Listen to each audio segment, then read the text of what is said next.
Hello again, I am Jim Bob, and welcome back to F1 Manager 23 on the PS5. It's time for round 13. We're heading to Belgium and to Spa for the next Grand Prix.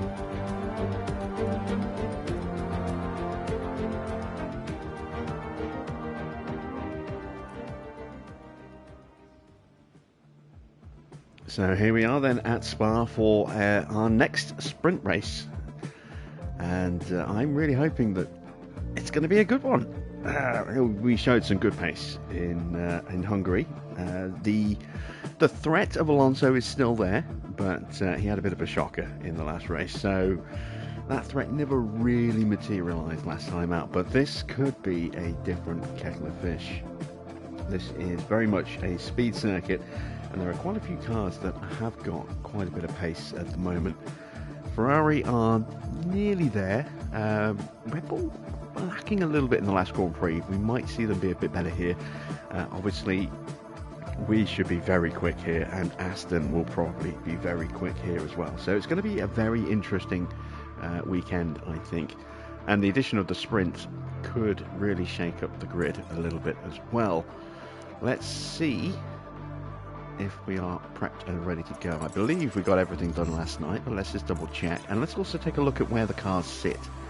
So this is where we are, and yeah, some upgrades have been brought. Our dirty air tolerance has taken another little knock, and our downforce isn't quite as strong against the rest of the field as it was going into this Grand Prix.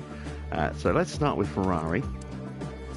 We do have a very small speed advantage over them, but they have a slight acceleration advantage over them. We have a slight DRS advantage over them, about 1.5%, and we are better than them in all of the corners and dirty air as well. So I think Ferrari are going to be the less of the challenge today. We'll see. Starting with, well, going next to Red Bull. Their downforce is better. Remember, high-speed downforce is absolutely king here, and they're pretty good, as you can see. 5th in the high-speed downforce. Great acceleration, very strong top speed. DRS is lacking a little bit. It's about 3%. That's quite a bit. Let's have a look at Aston Martin next. And actually, wow, it's a bit of a strange one. I mean, they've got speed, but not as much as I thought. I mean, they are lacking in speed. They're not even in the 324s yet.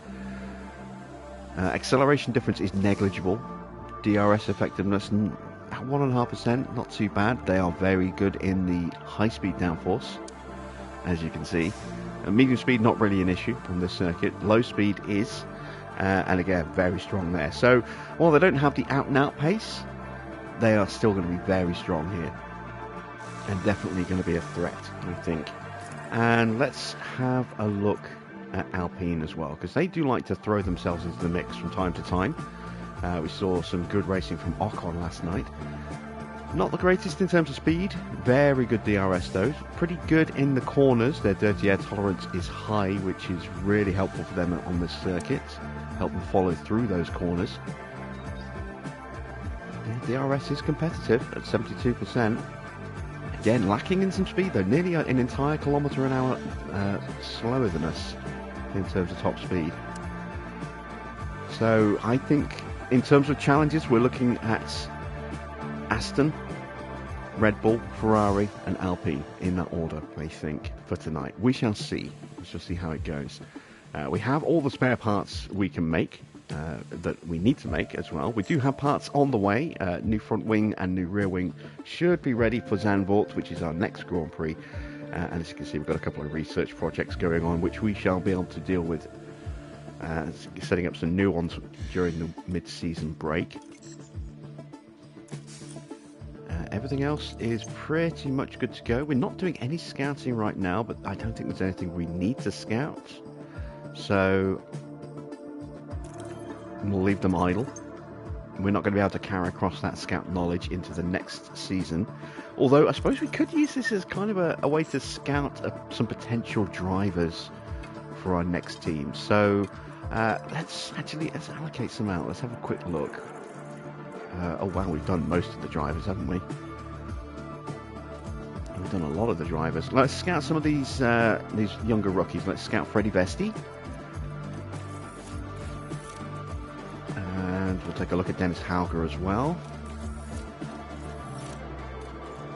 And Iwasa.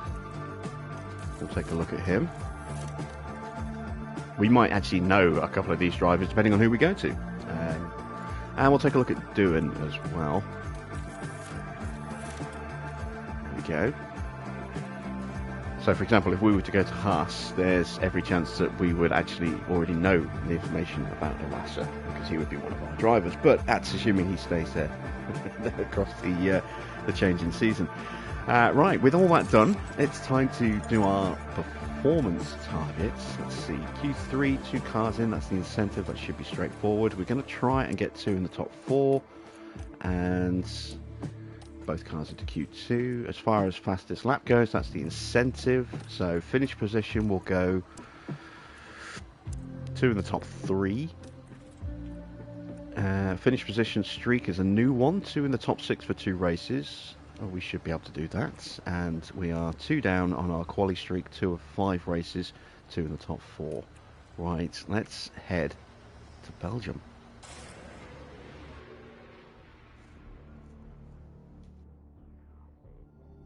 This weekend, we're in Belgium, in the picturesque province of Liège. Halfway through the season, it's too early to call the championship. Can teams make good before the summer break, or will they be hoping for a reset? Spa-Francorchamps should need no introduction. From the sweeping curve of Eau Rouge and Raidillon to the flat-out descent through Pouhon, this is just over 4 miles of wonderful racing wherever you look in the Belgian countryside. This weekend will be taking a slightly different form, as we have the addition of a thrilling sprint race thrown into the mix. There's nothing like a race weekend in Formula One.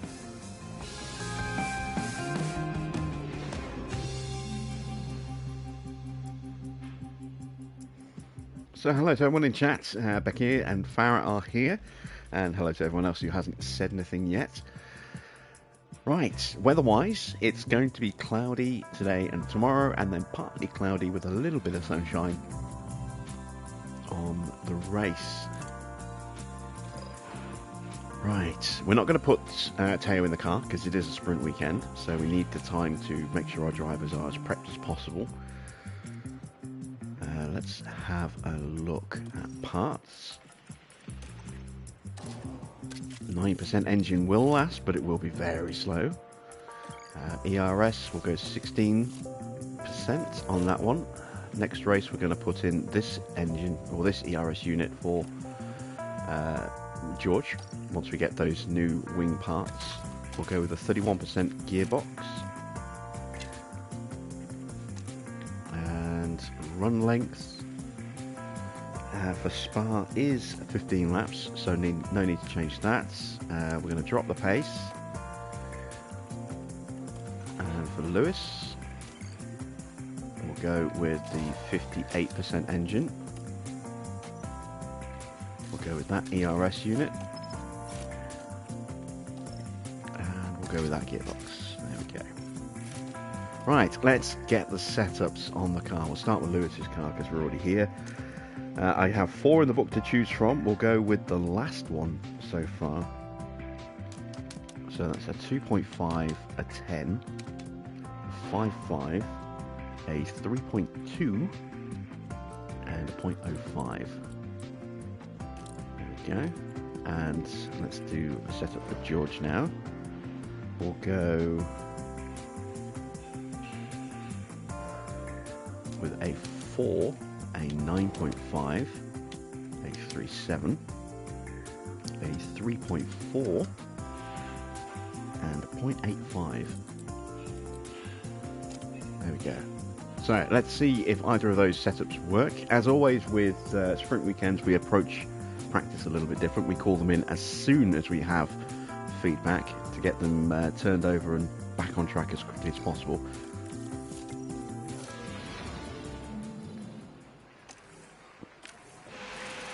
I should have sent Lewis out first because of George's knackered engine, but never mind, we can swap them over on track.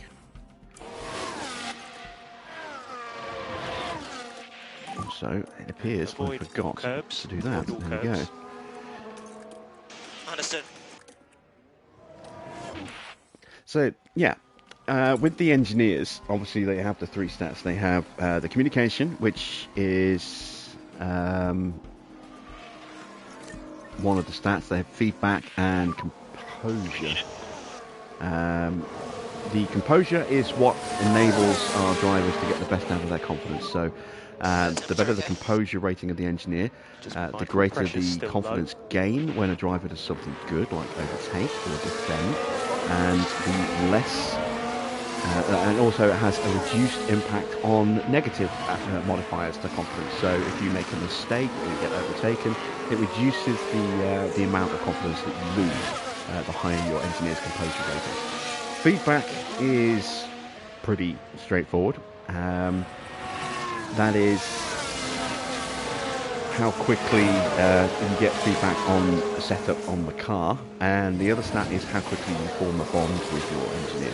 So that's always, to me, been the most pointless stat.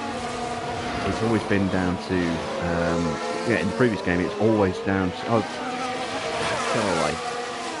One of those stats, I think it's composure, also builds the relationship with the engineer.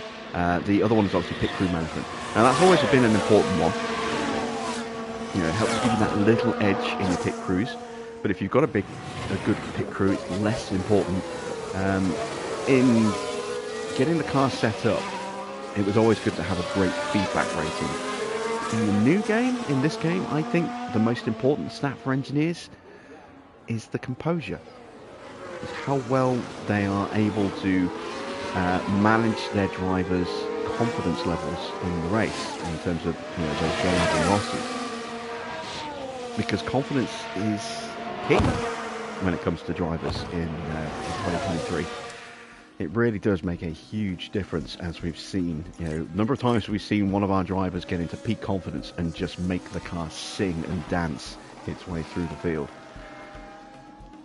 So I say that's probably the most important stat. However, when it comes to feedback with the addition of sprints, that becomes crucial, because it gives you that opportunity to get your car dialed in really quickly, and it gives you the chance to get your drivers up to 5 feedback rating very quickly. Get them in, make the changes, send them out, get those changes again, send them out again, and get a decent amount of feedback on that third run, all in that one session. Now we're with Lewis Hamilton here. Nothing at this point. Oh, bit of a lock-up for Lewis.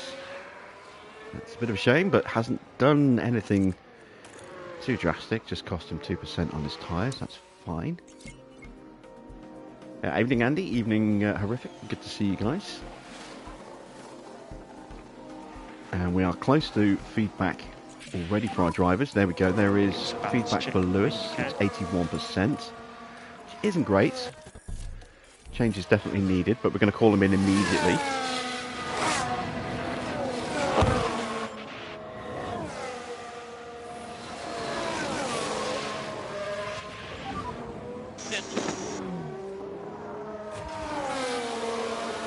George should be coming in at the end of this lap, I would imagine.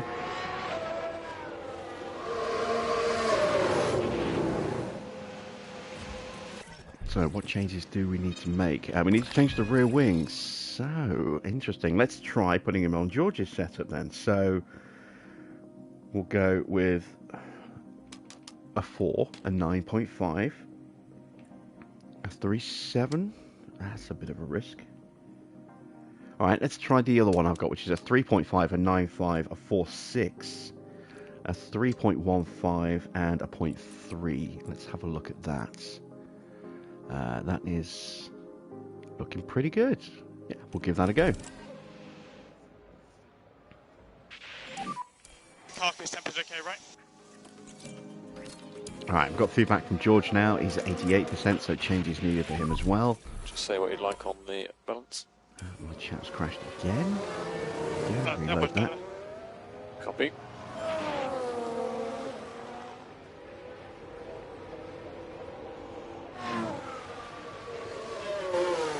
And what do we need to do to change up George's car? Let's have a look. So the rear wing is spot on. Let's try converting this then. So we'll go 3.5, 4.6, what was it, 3.1, was it? 3.15 and a 0.3. Let's have a look and see how that settles in. So the rear wing is fine. Front wing might be a bit too much. It's not quite enough on the toe. It's a bit too much on the cornering. So let's go like that.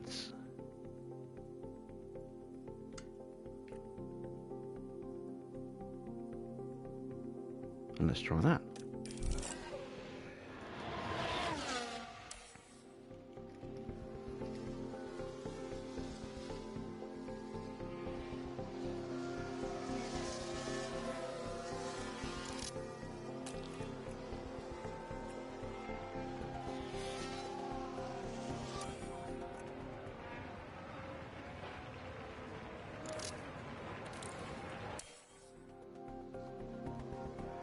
Evening, Mr. Water. Okay. Surface temps still cool all round.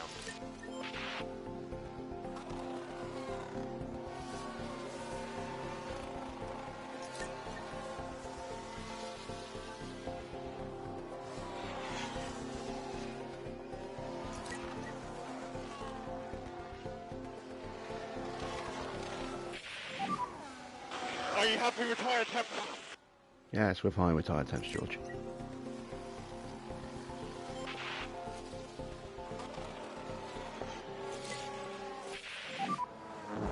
You saw everything is okay, something feels odd. Oh dear, this just came to me in my Copy head. that, will you? Take a look. George of Mercedes, watch out for that wall. Watch out for that wall. Oh dear. I had such a childish mind.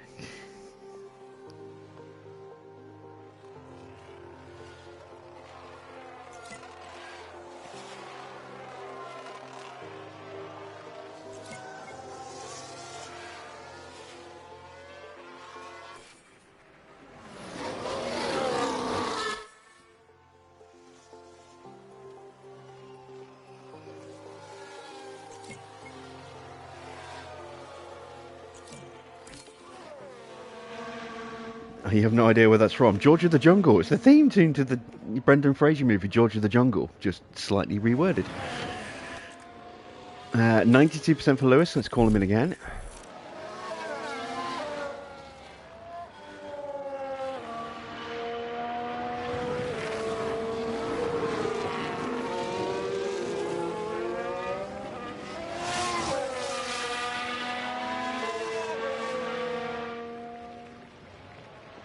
Can't believe you've never seen George of the Jungle.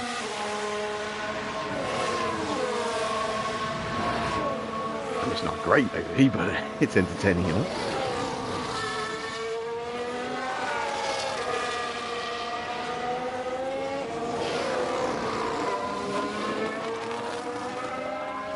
John Cleese as a silverback gorilla makes it worth it alone.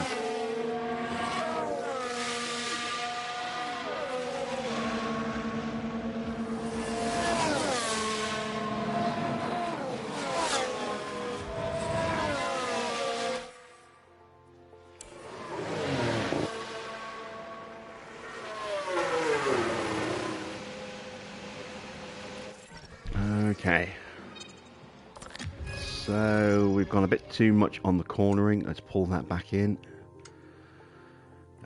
We need to drop the front wing angle down a bit.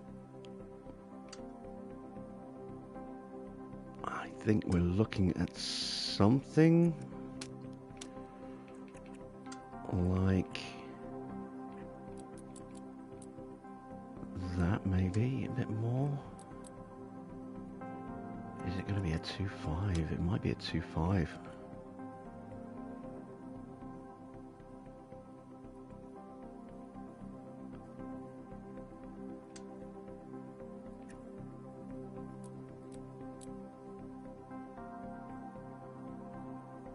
Let's try that.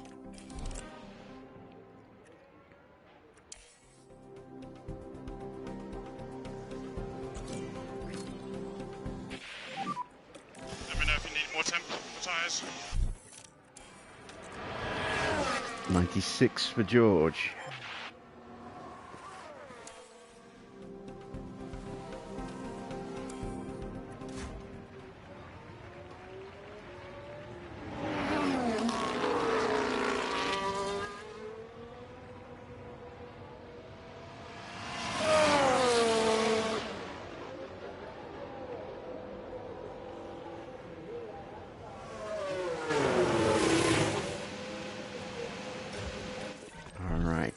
So where did we go wrong here?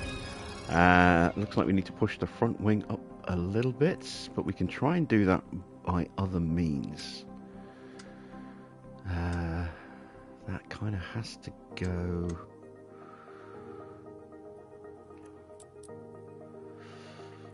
no, we can't. We're going to have to do it with a 4 on the front wing. That's going to be close. Let's try that. It's going to be really close, but we'll try that.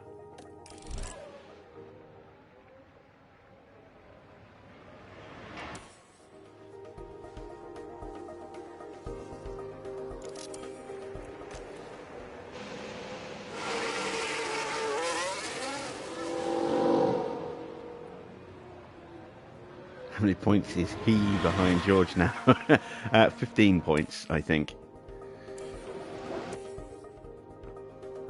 George did get the fastest lap last night, so he only lost 6 points to Lewis last night. But there's quite a few points available tonight because it's 25 for the win, 1 for the fastest lap, and 8 for the sprint as well. So yeah, it could be quite a big gain if it's 1-2 for Lewis in the race and the sprint. Then he will pick up, assuming he gets the fastest lap as well, that'll be 17 points. That'll put him 2 points in the lead. Of course, if George gets the fastest lap in the race, they'll be tied. Okay, copy. We'll have a look. And George will still be ahead because he'll have more wins.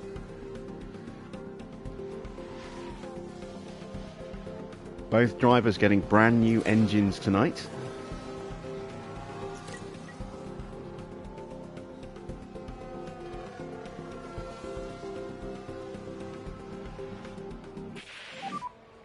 Are you happy with tyre temps?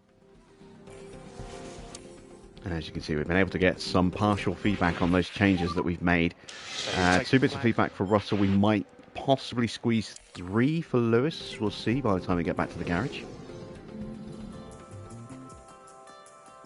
We've got penalties for Yuki and Max going into this weekend. No one else so far. And now it's sprint quali time.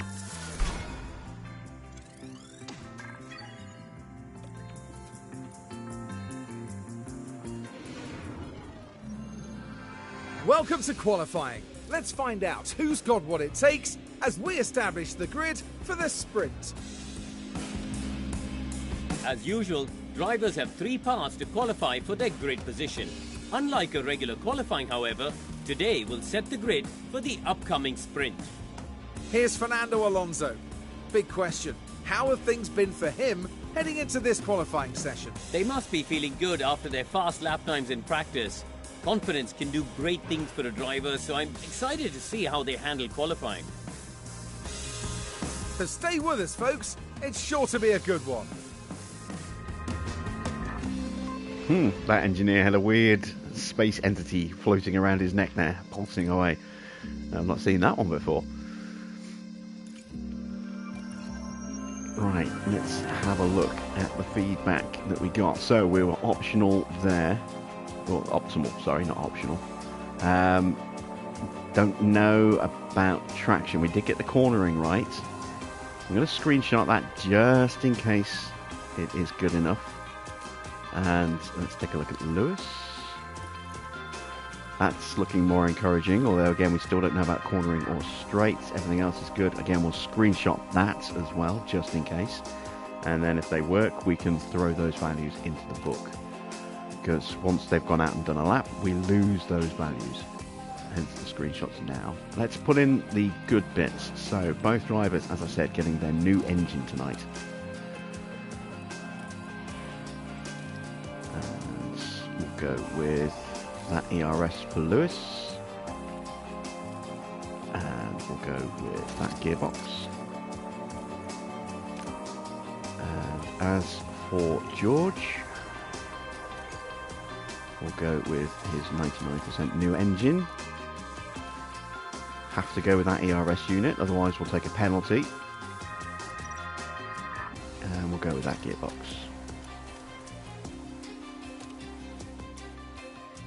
Okay, right. Let's do one flying lap and see how we do.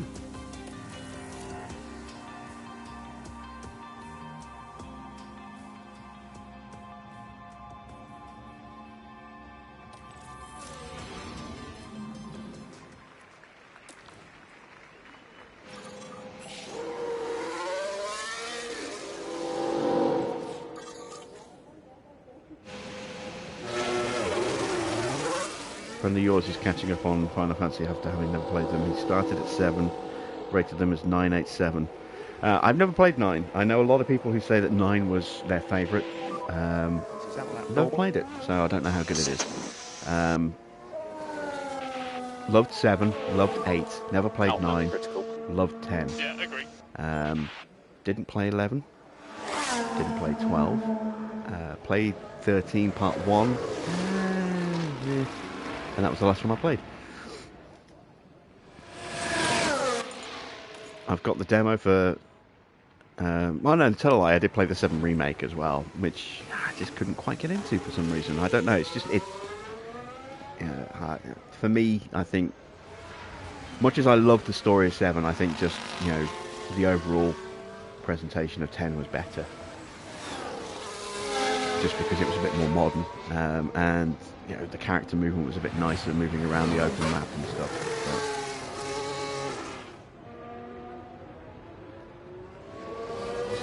But yeah, it's a tough one between 7 and 10. They're very, very close in my opinion, and 8's good as well. For me personally, I think I just have to edge 10, just because it's more accessible, it's easier to play.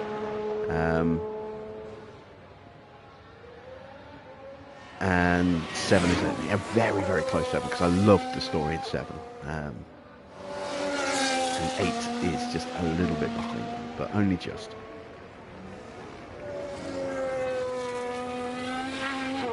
Evening, Leo. Welcome to the stream. What would you say is the best F1 race of all time? Yours is 2011 Canada. That's definitely a contender. There's so many great races. And circuits is all clear. Good to go. I don't... For me, a great race is... All clear ahead. Not necessarily... Good to go. The result of the race. It's the moments within the race. There are certain races that will just stick in my mind for good or bad, based on what actually happened in those races. In terms of bad, you're obviously looking at, Indianapolis, when only 6 cars went to the grid. That was a bit of a farce. And that pretty much killed F1 in America for a very long time.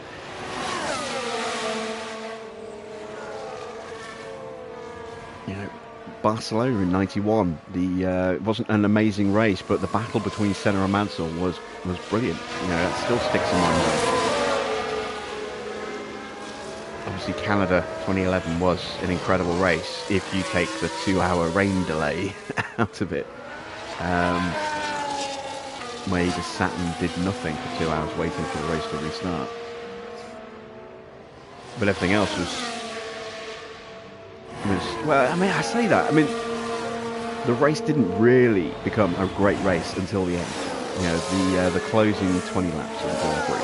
And that's when it became a really good race. Simply watching Button fight his way through the field.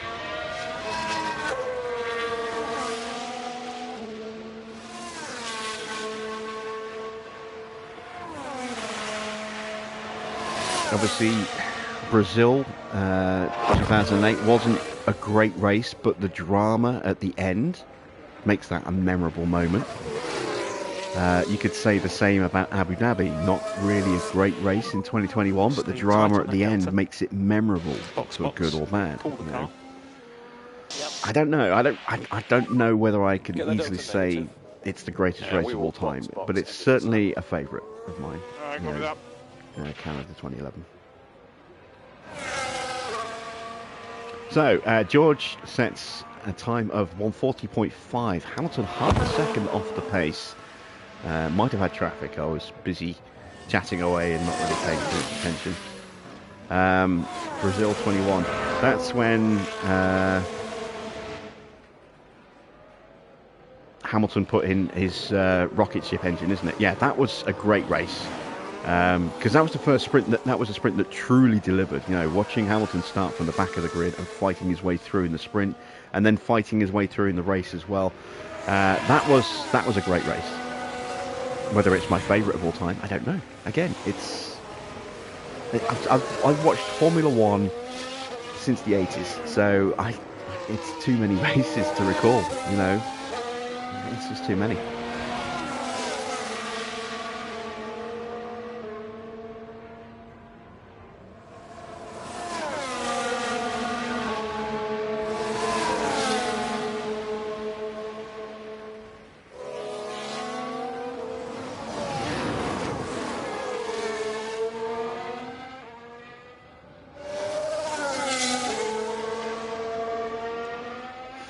The Sphere Grid, Blitzball, Monster Arena. Oh, I love Blitzball. I spent hours playing Blitzball.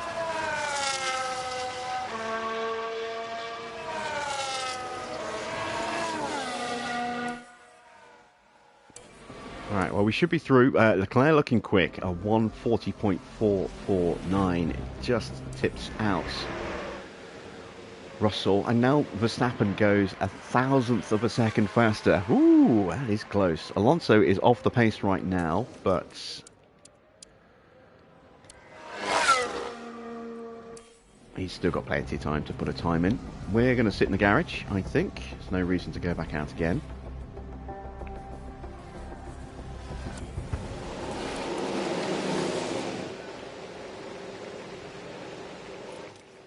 Yeah, we've got plenty of wiggle room with that time there.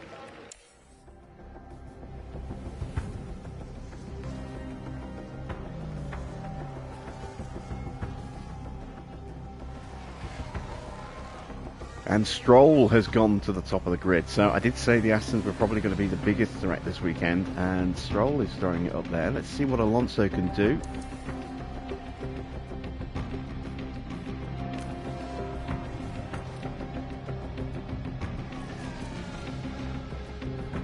Starts his flying lap now.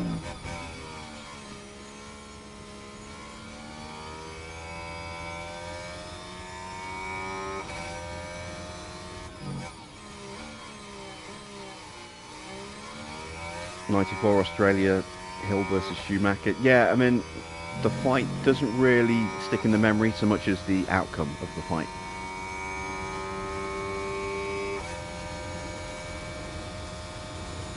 I don't even really remember the track map for Adelaide.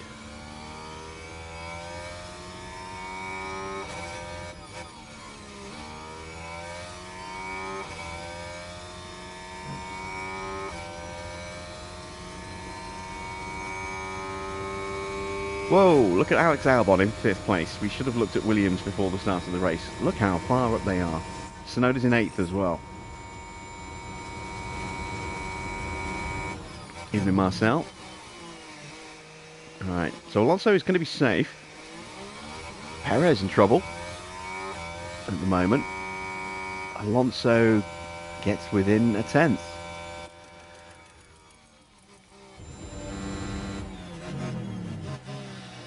Perez should get through here, but I'll be ecstatic if he doesn't. Oh, he only just gets through. 12th place. What about Norris? Norris is another driver who should make it out.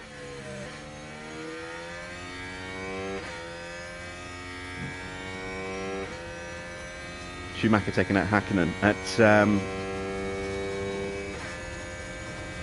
I don't remember that one.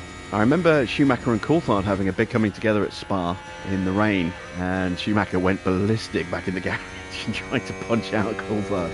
I also remember Eddie Irvine and Senna coming to blows at Suzuka as well. Norris is out. Ooh, that's a shock. I did not expect that. Okay. Bottas nearly escaping Q1 there. Let's see if Norris can fight his way up the order a little bit in the sprint, but that's not great for him. And of course, don't forget Max has that penalty, so if he does get it on the front row, he won't be starting there. I'm not sure if that's an engine penalty or if that is a crash penalty. I think Tsunoda's is a crash penalty. Let's have a quick look at data view. And we'll do some detective work. So let's have a look. Verstappen is not using a new engine, but he is using a brand new ERS unit. So, assuming that's his third, that'll be a 10-place penalty. And let's have a look at Yuki. So Yuki's got a new engine and a new ERS. So, if he has got a crash penalty, then that's going to be on top of, potentially, a 20-place drop as well.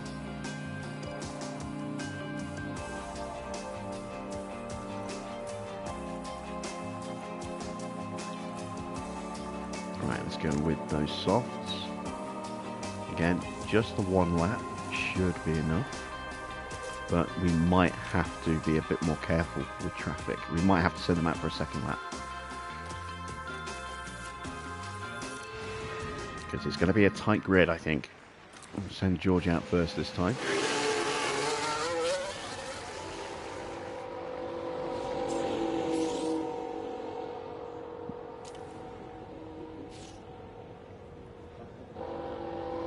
Prost versus Senna was a great rivalry, yes. You had Suzuka 89 and then Suzuka 90. And then the whole Senna offering to drive for Williams for free in 93. After Prost had already signed for 93 to replace Mansell and had a clause in his contract forbidding Williams from signing Senna as his teammate.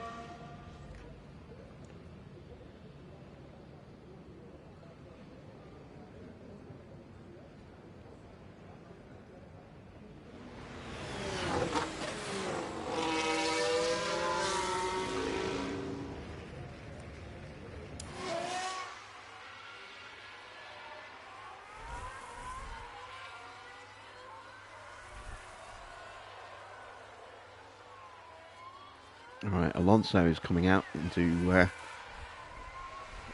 set his first flying lap. And Sainz as well. Let's see if Sainz can do well in qualifying this weekend.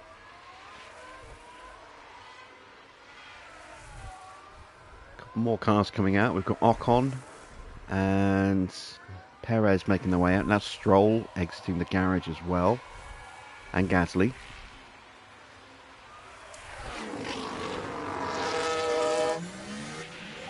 We are going to encounter traffic on our lap. It's just a question of where we hit it, and whether we can negotiate it without any issues.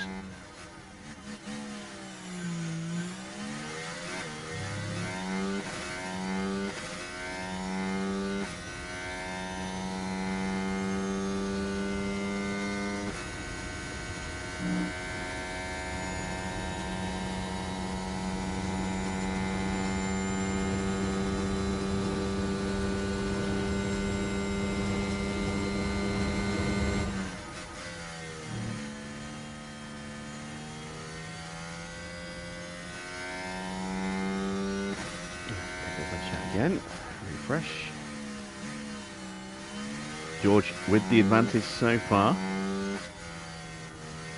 And here comes the traffic. Ah, that's a lift. Ah, the Alpine of Gasly getting in the way there. So it looks like we might have to send George out for a second run, because that wasn't good. That was a big lift.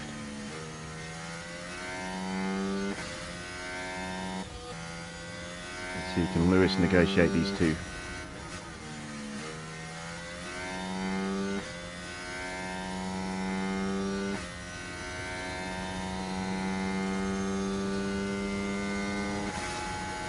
Yep, no problems there.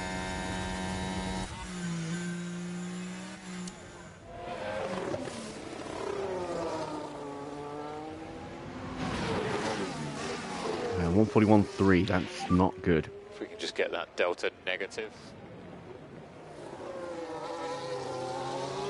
There we go, 140.1 for Hamilton. So George is definitely going to have to do another lap because he will get eliminated with that. So box and call the car. Okay.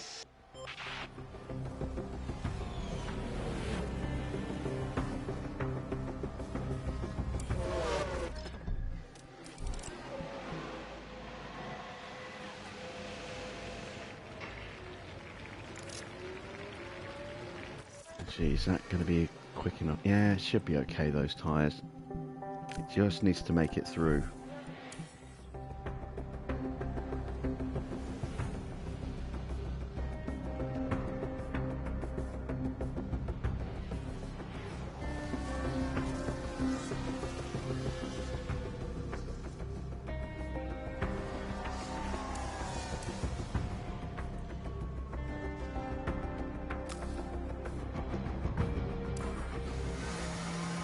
We've got him out behind one of the Alpines. So we should get a nice little slipstream as well, just to offset the difference in tyres. We should do some work on the brakes. Coming.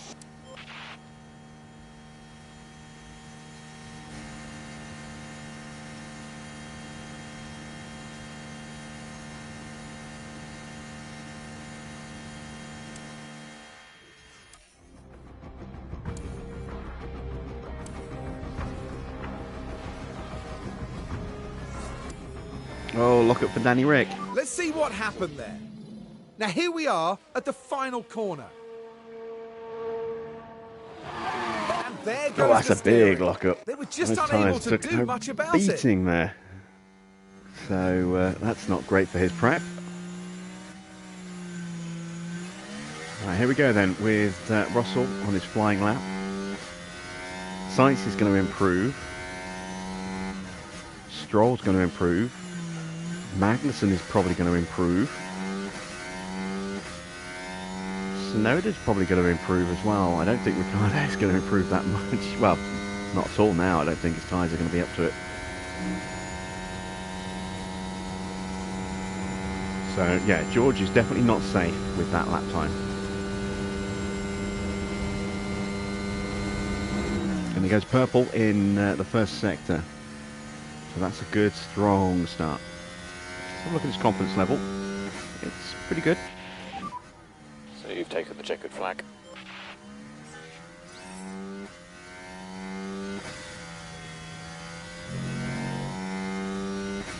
Someone has gone faster. That is going to be an Alpine, I think. Actually, no, it could be... Yeah, it might be an Alpine. Could be the Ferrari. It's kind of irrelevant at this point. George just needs to get through. Doesn't need to top the leaderboard here. Improvement in the middle. That's where he got blocked so badly last time out.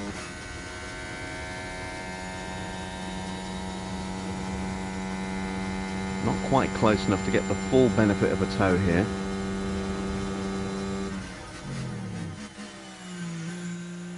Stroll improves up to 6th. Tsunoda is through in 10th.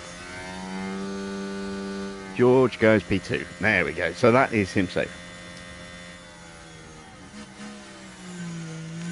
So, next up is Max.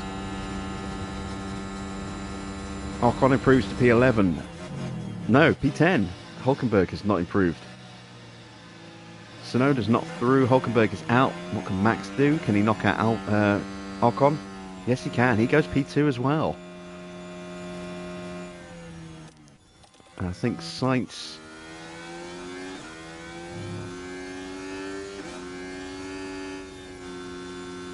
on an in lap.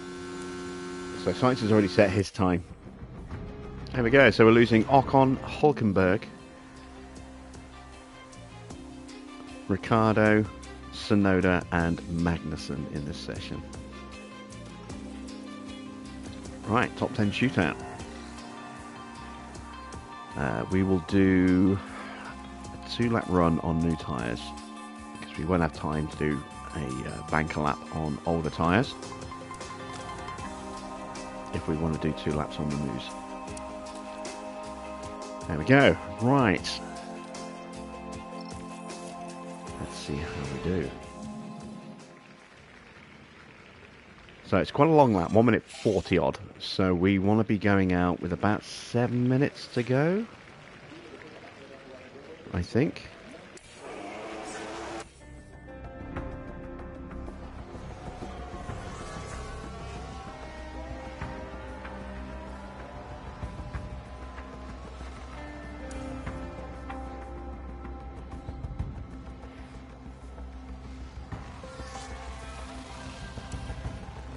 Lock up for Sainz there, but that's on his in lap, so that won't be an issue.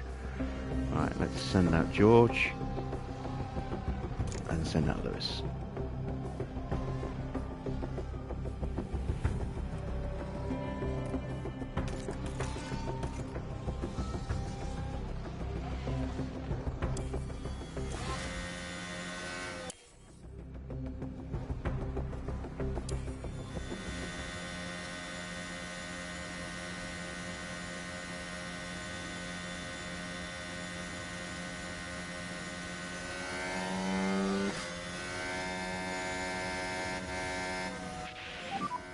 Bit of traffic. Good to go. 140.2 is the benchmark. It's not quick. That can be beaten. And circuit's all clear. Alonso very, very close. So you're good to go. And Perez, Verstappen, Albon in 5th, Stroll down in 6th, Gasly a long way up from Sainz. That is appalling. Maybe Sainz's lockup was on his flying lap.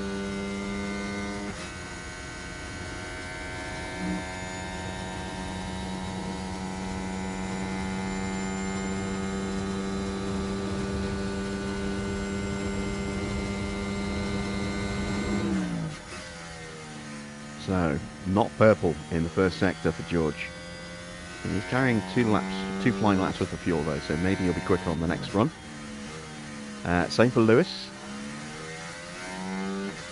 Confidence levels are low as well at the moment. As you can see, this is their first attempt. This is their banker lap, their benchmark time. Second run, or second lap of this run is where we're going to see the real pace, I think.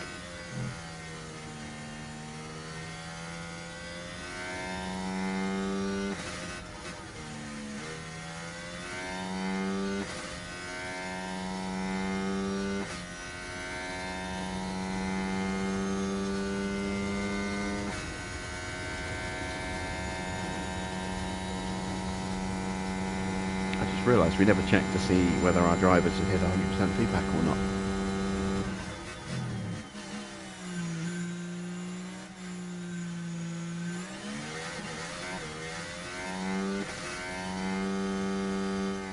Okay, so that is enough for Russell to go P4. What can Hamilton do on his flying lap? He takes P4. So, Hamilton's time was a 140.3, Russell's a 140.4. And crucially, both our drivers are going to have clean air for their second flying laps as well, by the look of it.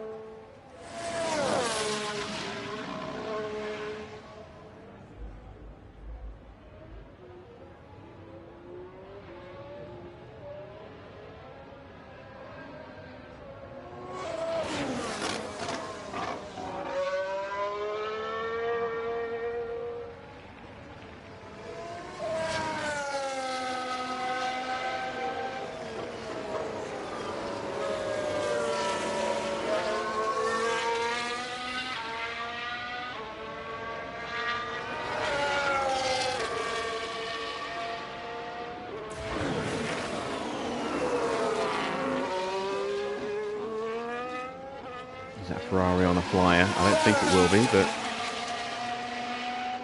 Now this is potentially problematic, so I'm going to take manual control, because otherwise we're going to give that Ferrari a slipstream.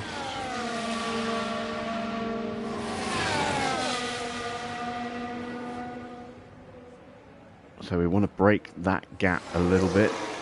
We're going to have to do the same with George, otherwise he's going to get too... Lewis is going to get too close.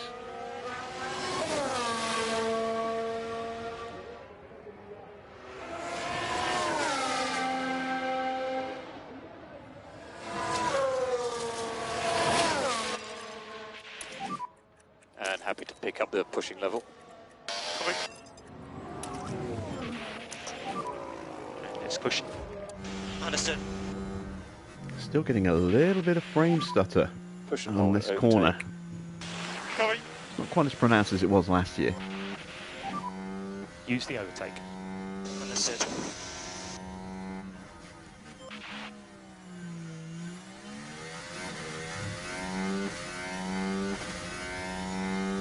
So, the all-important lap.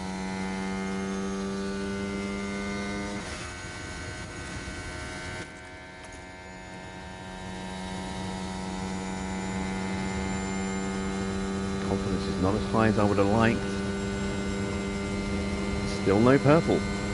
And no improvement for Lewis. I am starting to worry that we might not even make the top 4 here.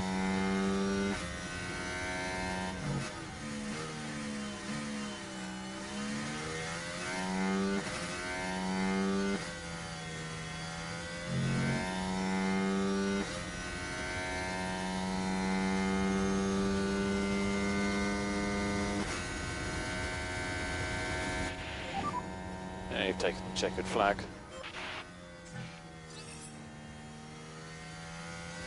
Second split coming for George. He's improved again. Lewis hasn't improved. Now we're 5th and 6th as Verstappen goes P2, Alonso P3.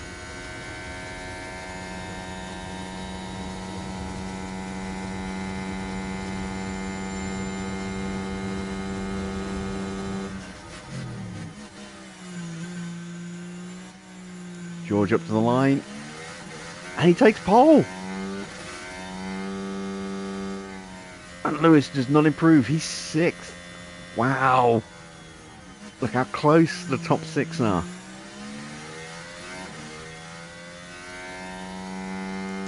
Is Perez still on a lap? No. Albon, Stroll, Gasly and Sainz are still on flying laps. Not Gasly, sorry. Gasly's on an in lap. He's just crossed the line, I think.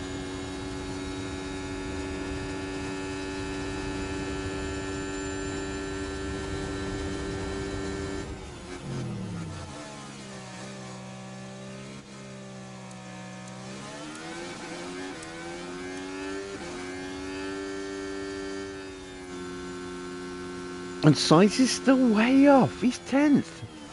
He's 2 seconds off his teammate. What is going on with Sainz? Did he get traffic? Maybe he got traffic. Stroll improves to 7th, but... man. And Leclerc has retaken pole. Max will have a penalty, so he will drop 3 places. 1, 2, 3. So George will be P2. Lewis will be... well, assuming it's a 3-place penalty. If it's a 10-place penalty, he won't even be in the top 10. But Lewis is going to start in 5th, regardless. Ah, we failed our sponsors. Our sponsors are pissed. That's just cost us 68.5 grand. All right, practice 2.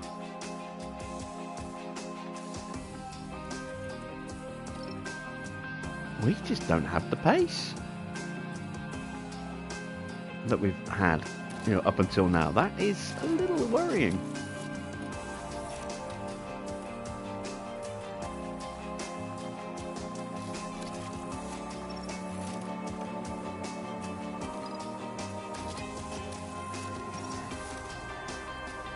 Let's make sure our drivers go into the race with as much Oh, we did get 100% on both setups. Excellent. So we can add both of those to the book.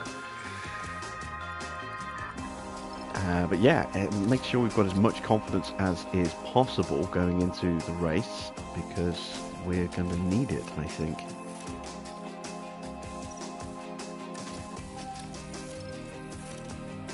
I knew we'd be under threat in this race. I didn't think we'd be that under threat. That was a mighty close quali.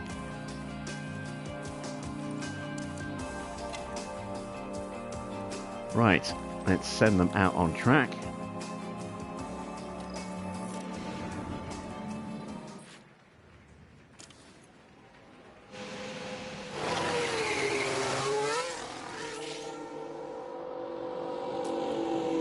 Oh, I didn't put fuel in the cars. Ah. Damn it.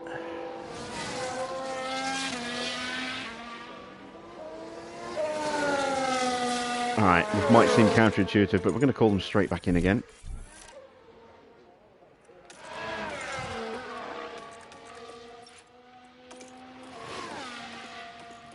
It's better for them to, you know, come in, do one lap and come in at the end of that lap and put the fuel in for them to run to the flag than it is to do a 15-lap run, bring them in, refuel and do another 15 laps.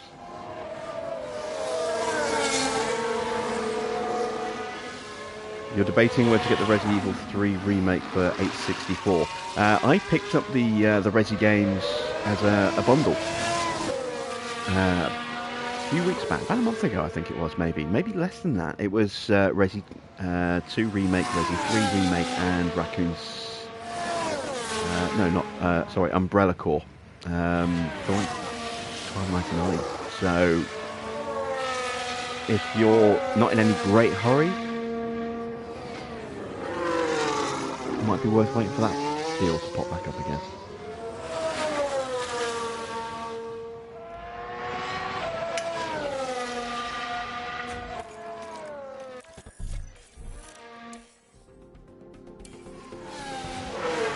Evening, Baron. Oh, you've already got the remake for 2. Oh, in that case, yeah. It's a good price then. Right, so we want to stick with the same tyres, but we want to fuel for 32 laps.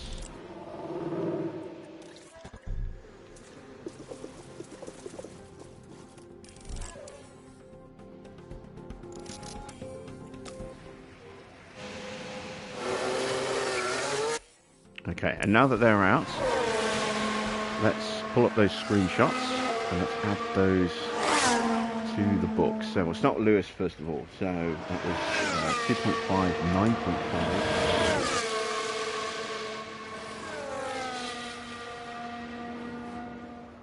4.6. 3.45. And 0.7. It's always hardest to get the values on a sprint weekend because you get so little time to actually make adjustments. And then we'll look at George's. That is a 4.0, 9.5.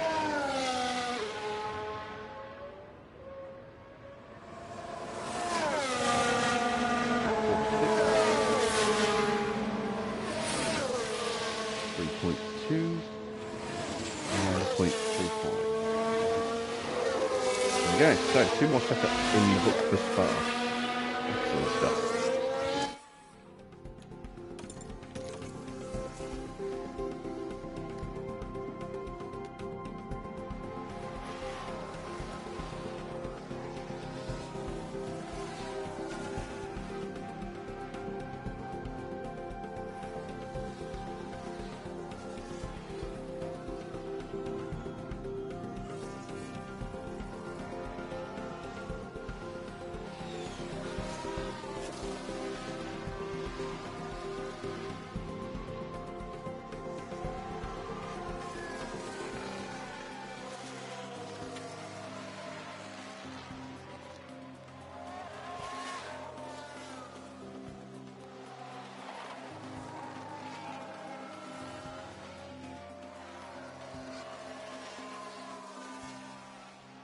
Evening, VXR. I didn't see you popping. Or have you been lurking this whole time. You have, haven't you?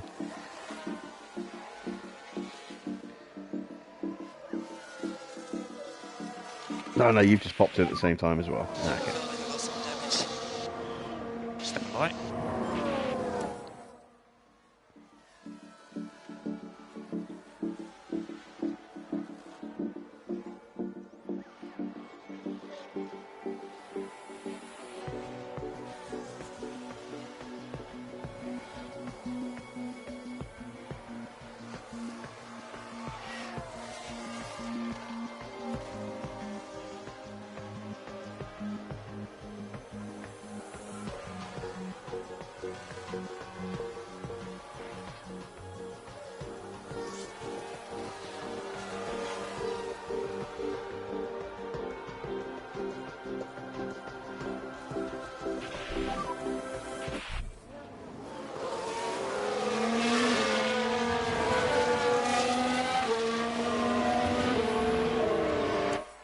Let's see another dominant 1-2 again. Might not happen. We qualified 2nd and 6th. It's going to be a very tight race, given the fact there was only like 2.5 tenths between the top 6.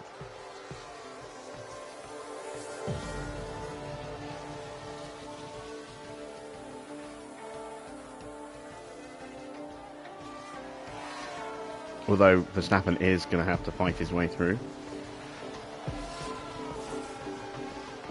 Lost count of how many wins I've had this season. We've had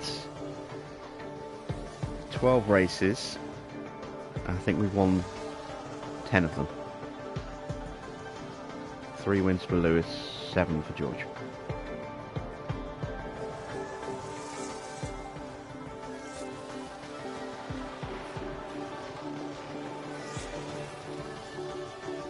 Oh no, we're not sandbagging. We put in brand new engines. We got both drivers to 100% setup, and we just didn't have the pace.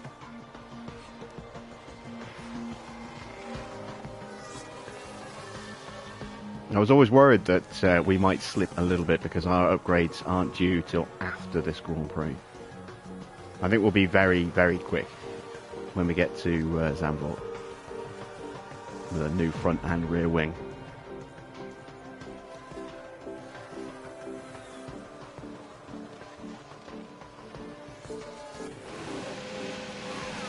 There we go. We didn't get up to 100% because we did a lot of chopping and changing in the first stint, the first practice.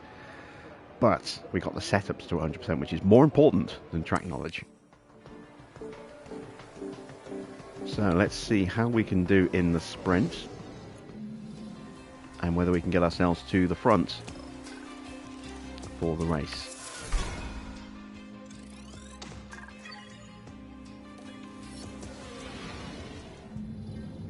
Well, it's a different format this weekend, with a sprint set to spice up today's events. And whilst qualifying has already established today's starting grid, the results of the sprint will determine the lineup for the Grand Prix itself. Of course, when it comes to a sprint, it's not just about setting the grid for the Grand Prix. The drivers will be fighting hard to gain valuable championship points. Well, teams will need to be clever. There's no time to relax. It's the sprint around Spa.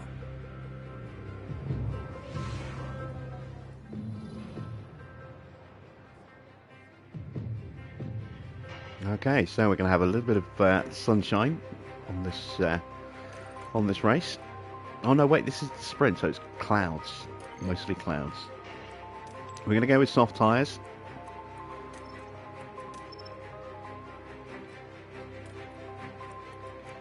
I'm going to throw in 1 extra lap of fuel because I get the feeling we're going to need to push a lot. Let's put in the good bits again. So back to the 99 engine.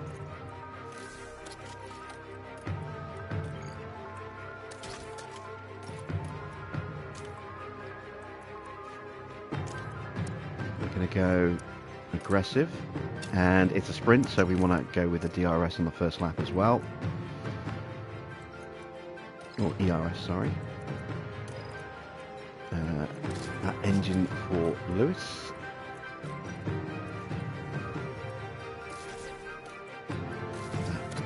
rest units. And that gearbox. There we go. Right, we are prepped and ready for the sprint. Let's see if we can get ourselves up to the front. 15 long and challenging laps await the drivers in today's sprint here at Spa. And once the lights go out here at Spa, the attention will shift to the first corner, a turn that has seen its fair share of dramatic incidents over the years. A sprint victory and points up for grabs right here. Here we are, the sprint around Spa-Francorchamps. And it's lights out and away we go. Oh crap, I didn't set Lewis's pace settings. There we go. Think about left lifting coast. Yeah, Max is still in third. That's not going to apply till the race. I forgot about that, not the sprint. So, Lewis still down his sixth. Leclerc trying to bolt away.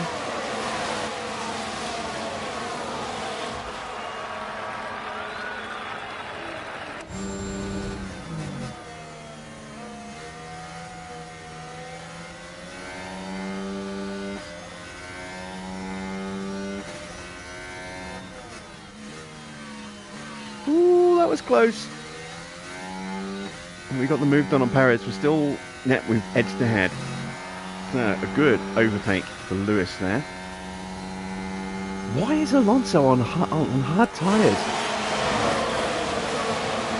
Perez is on hard as well. That's why we got him. No wonder. We should get Alonso pretty quickly as well. Then Hulkenberg on hard tyres as well. Why? They hard. Maybe it's just the way they use their tyres in practice. Who knows? But maybe they don't have enough softs or mediums. They want to save them for the main race. But it will mean that Alonso should be vulnerable here under braking into the bus stop.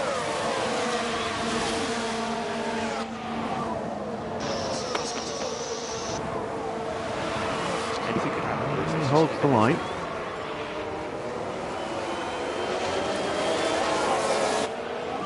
Wow. Leclerc is flying. So that's P2. Second and a half ahead of us. Car behind now, Verstappen.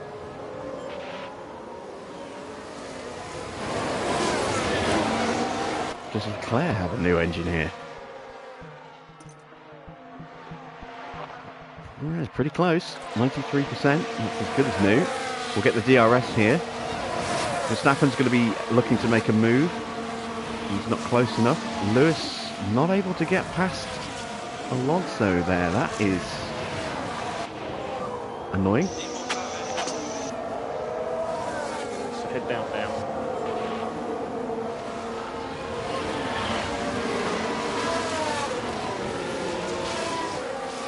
Really don't want to push the tyres too hard. Got a yellow flag. Not sure what that's for. Is that a Williams? It is. Is that Yuki? It is. Oh, poor Yuki. His season's falling apart a little bit. Kept it out the wall, I think, just.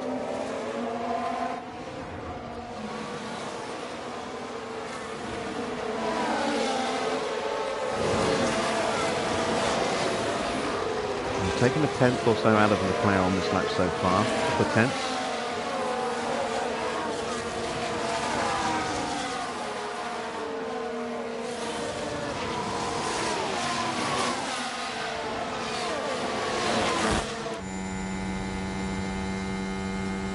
Well, we need to clear Alonso ASAP because this is really starting to hold us up.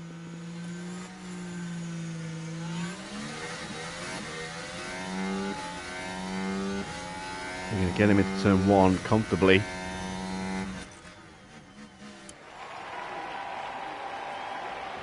Should be able to hold him off on the back straight.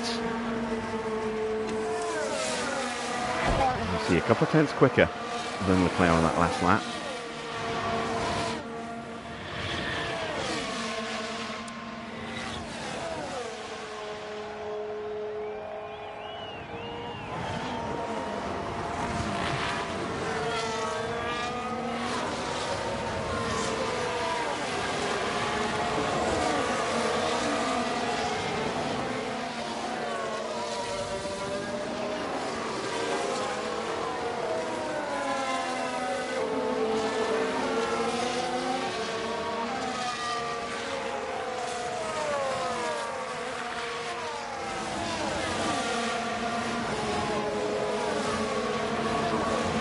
is starting to close on the back of Max. And starting to pull away a little bit from Alonso. Almost out of battery now.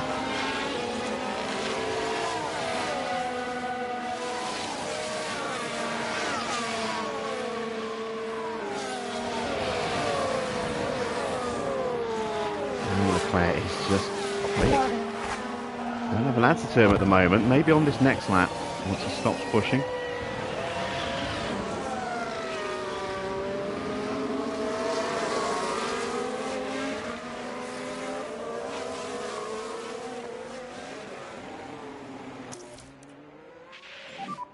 Charge the pack. Copy.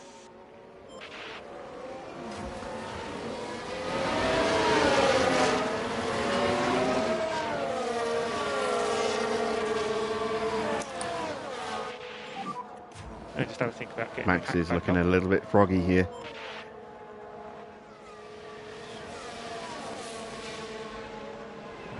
Holding him off, but we're not closing on Charles Leclerc. That Ferrari is quick.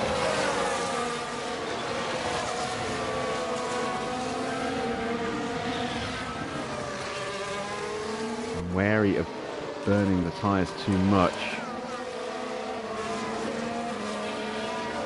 It looks like Leclerc is still pushing his. I want to try and keep this pace up until we can get back into DRS range. If we can get back into DRS range, it might be smart to let Max overtake us and then try and leapfrog him again.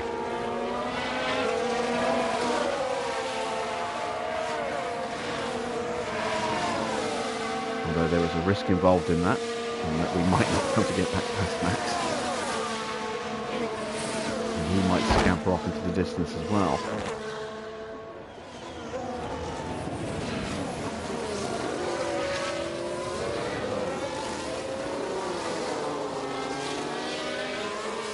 .142.3 and a 142.2. 142.1 for Lewis. Max has a little look. It's a clumsy little look, and that's going to lose him some ground. I said froggy, not groggy. Can we break? Oh, actually, we are closing on Leclerc. Looks like he's dialed his tyres down a touch, maybe.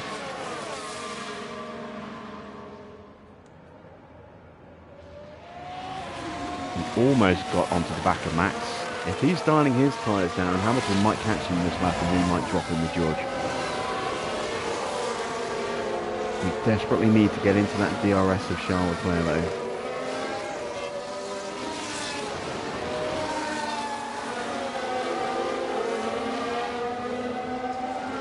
And Alonso is holding up his teammate here.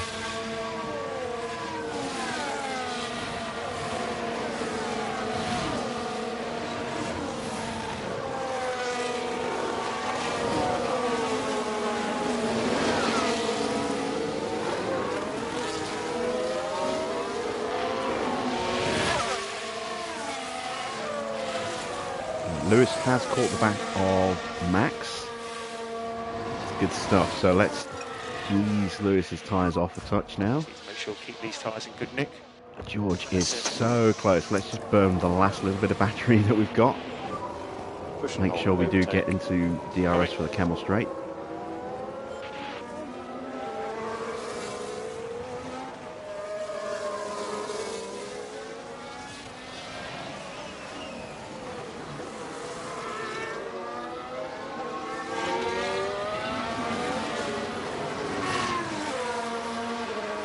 Just made that.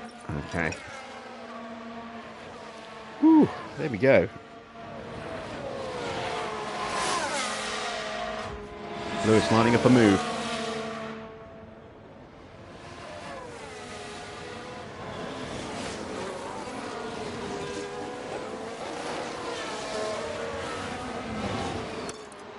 I'll have to go aggressive again. So you can pick up the pace.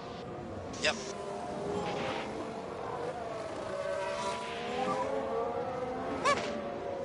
There we go, little whoop. Such an awesome job, mate. And Lewis is now in peak confidence. for the yellow flag somewhere on the track. It's... is that another Williams? No, it's an Alpine. Ocon's had a spin.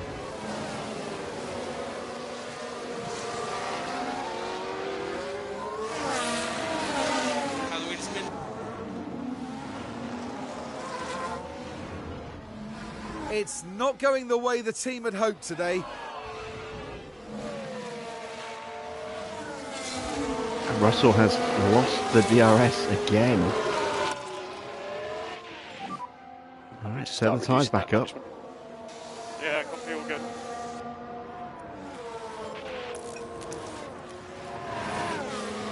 Try and get Lewis to break the DRS to Max.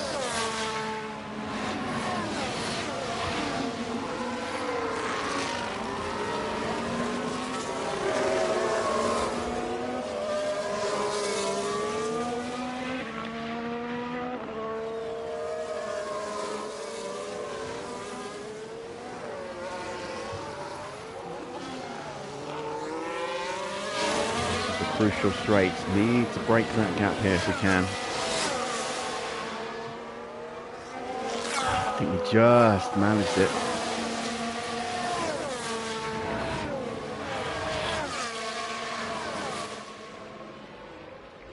No, we didn't.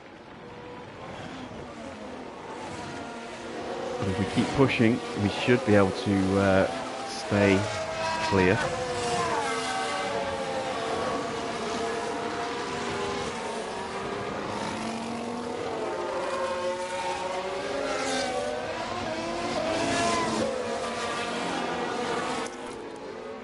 No battery left. That's going to leave Lewis a little vulnerable at the end of the lap. Give Max a chance to close back in again.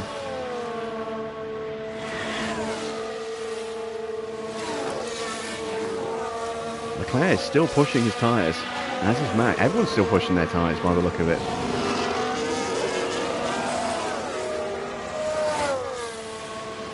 It's really pushed the tyres. So happy to push now. Copy. Pick up the pace.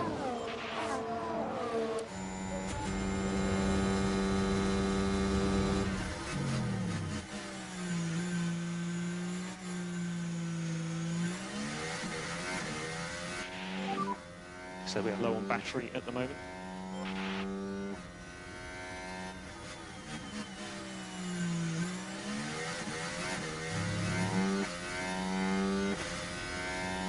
Can we sneak in? Just about. Okay, let's drop the tyre pace down a touch now. If we could Now just that we've drop got in that a there. Yeah, copy. Lewis is just about held off Max.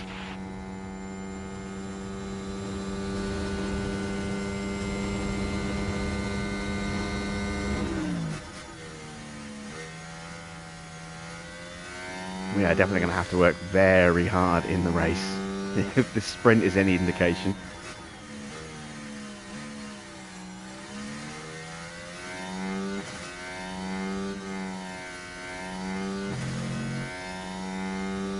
Ferrari's just so quick.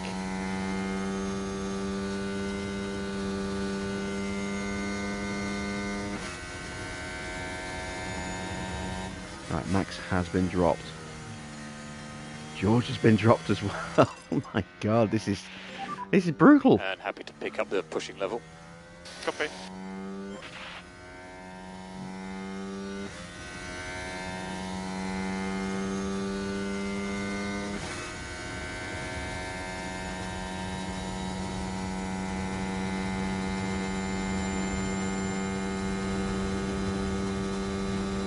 Right, we're going to get main straight DRS here, or start finish straight DRS, which is good.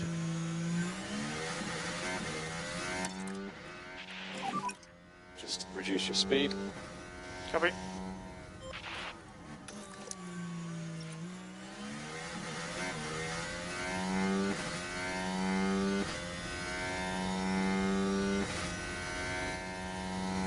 I think Lewis is just going to have to settle for P3 in this sprint. I don't think he's going to have enough chance to close up to be part of the fight for the lead, but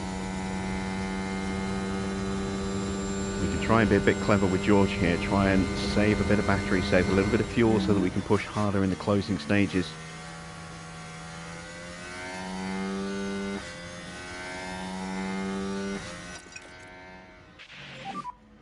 Let's just manage these tyres. Roger.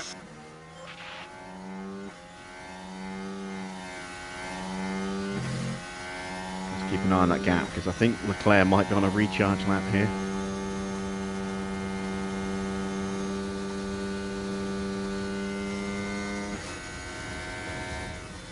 We've dropped our pace settings down and he's not pulling away from us. Or maybe it's just because we're in his slipstream that we're staying closer. We're nice and close. We'll see. Hamilton is closing very quickly. Maybe he can be part of the fight.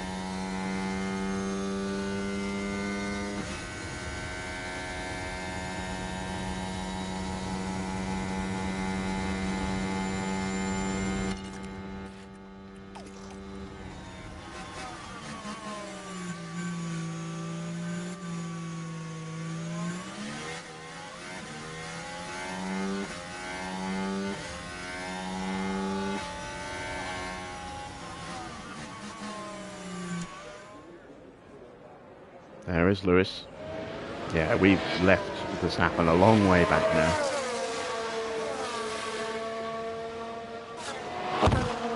Hamilton is going to be able to interject himself into this fight, but he's going to have to spend a couple of laps really cooling that car down.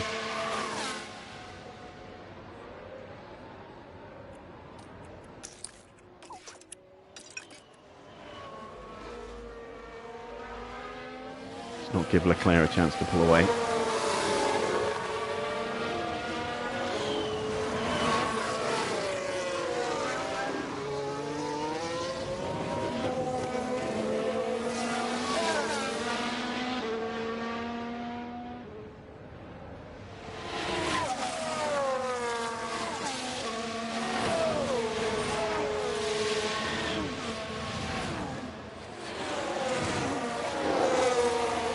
Is upping his pace again.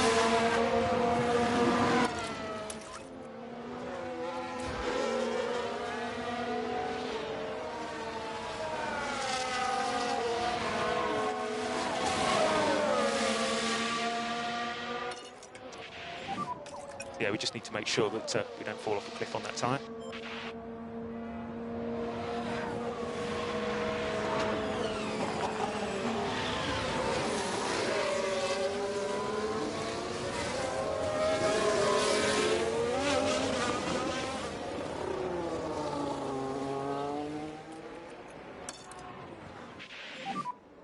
Just push. I think Lewis is going to drop out of DRS range again. Yep, he is. Russell's going to have a look.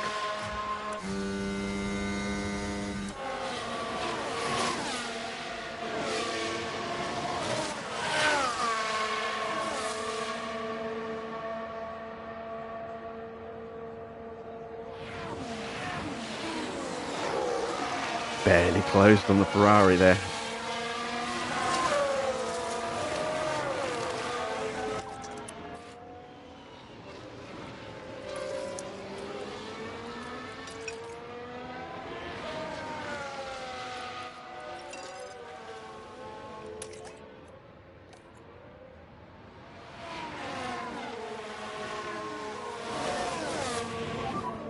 And we'll push.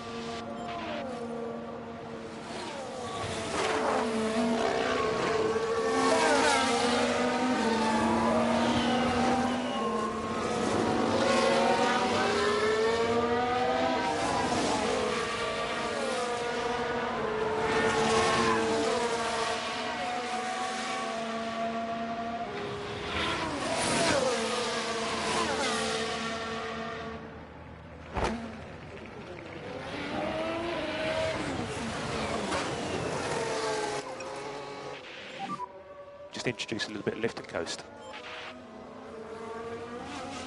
Well, we've almost got George's battery to a very, very healthy state. Lewis is just about in range. Can he sneak in here? Tyres are taking a beating. Lewis not close enough this lap.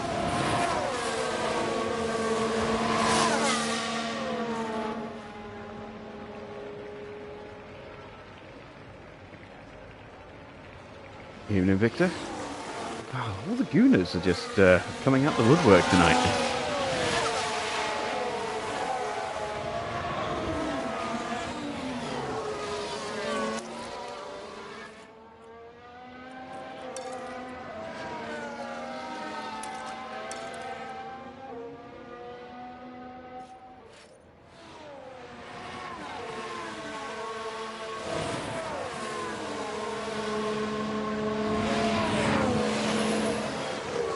Come on, George, stay in touch.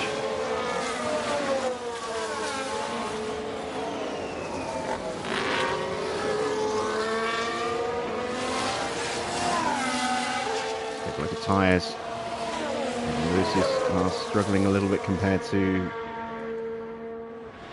the front two. He's just about hanging on in. He's got less battery and hasn't got any bonus fuel left.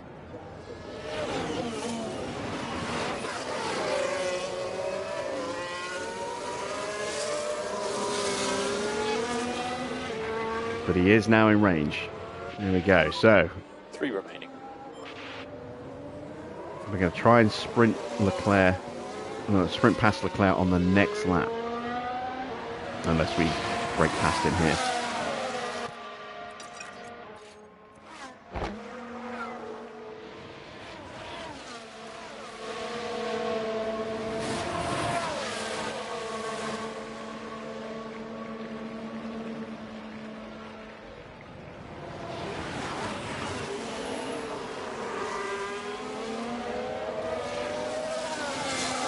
Can't drop Lewis's tyre pace much as I want to. He'll start to drop back again, I think. Can't take that risk.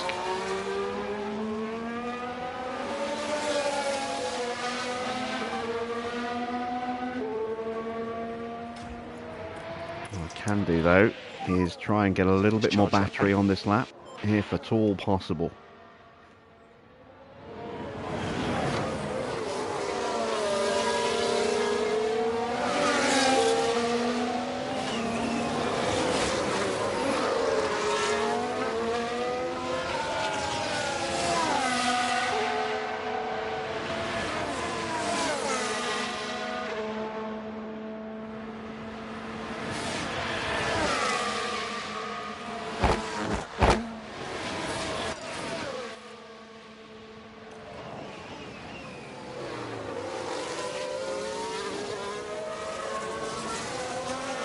Right, here we go. George is going to start making a move.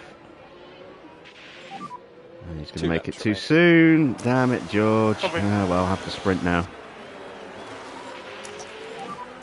Push and hold it, overtake. Copy. We're not going to drop Leclerc. Use the overtake. Not on the Camel Straight, anyway. Hopefully we've got enough in the car. We should have, with fuel, tyres and battery, to be able to break away across the rest of the lap, though. Maybe Hamilton can get close enough, or stay close enough, so that he can do the same on the next lap. I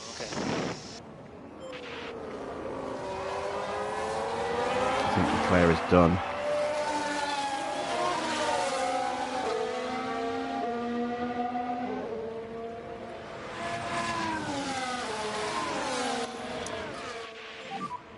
I just have a think about getting the pack back up. Understood.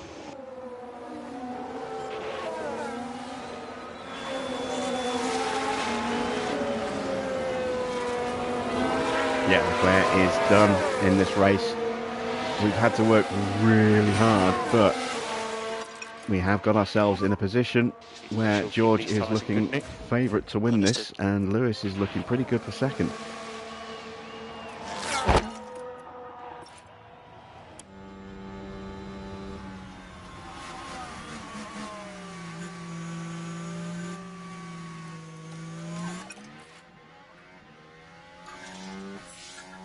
Fastest lap for George, but it doesn't mean anything on this circuit in a sprint, unfortunately.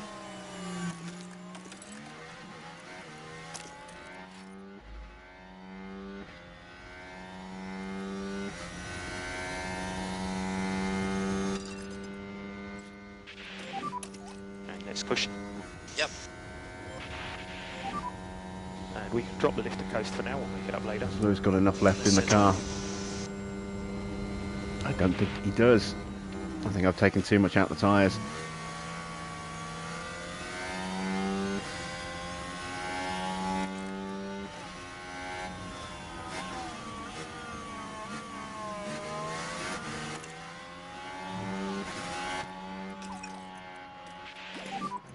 Need to introduce a small amount of lift and coast.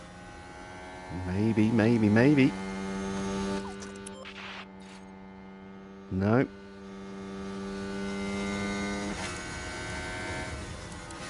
Hamilton's tyres have absolutely taken a beating.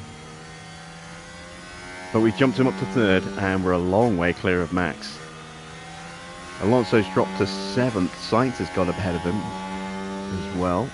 This is the final chance. And look at that. The raw pace of that Ferrari is enough. Can we get him in the final corner? No, we can't. So it's going to be a win for George Russell in the sprint. Leclerc's going to take second. Lewis is trying. He just can't quite get there. Russell wins it. So Russell claws back 2 points over Lewis. And that will push the gap up to 17. Great job with the strategy. Well done, mate. So if Russell wins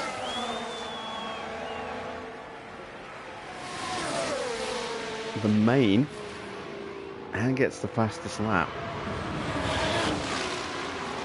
that will undo some of Hamilton's hard work in recent races. So, sprint order. Russell from Leclerc, then Hamilton, Verstappen, Stroll in 5th, Sainz up to 6th, right behind Stroll. Alonso 7th, Gasly 8th. That's the point scorers. Then it's Albon, Perez, Magnussen, Ocon, Tsunoda. And I didn't see the rest of the grid. That's a well-deserved sprint win today for George Russell. And what a well-deserved P1 finish that was. Absolutely outstanding.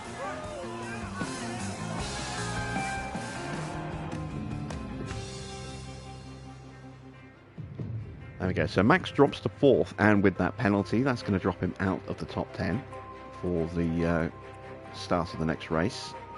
Disappointment for Yuki. He was on for a bit of improvement until he had that big lockup. So he will drop down to the back of the grid, probably. Lando did make up 1 place, but only 1. Hulkenberg didn't do well, but Magnussen did. Perez down 5 places. Yeah, why? Why did they put hard tyres on Perez? Why did they put hard tyres on Alonso? It cost them.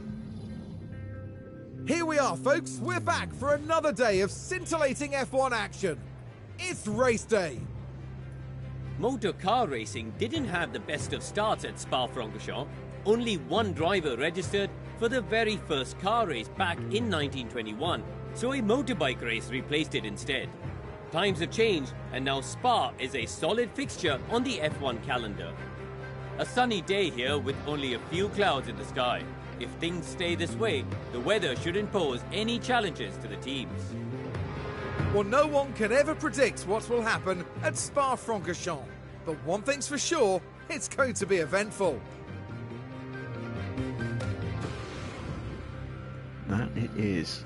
Right.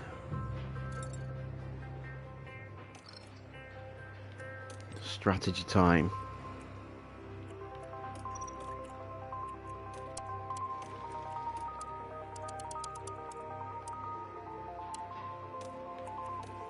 Let's have a little look-see. That is the quicker strategy. We'll go with the mediums and then switch to the softs to cut through.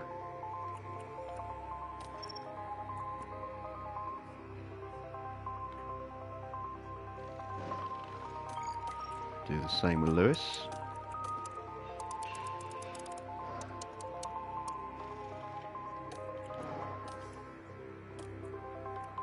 There we go. Let's take out 2 laps of fuel.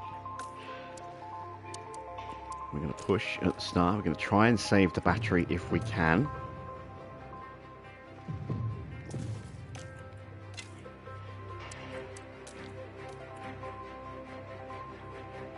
go.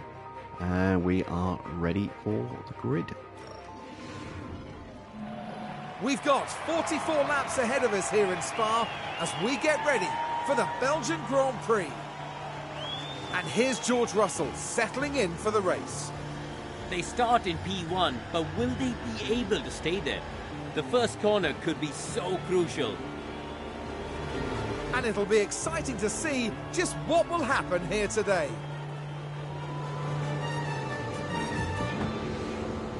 You can hear the excitement in the crowd here at the Belgian Grand Prix.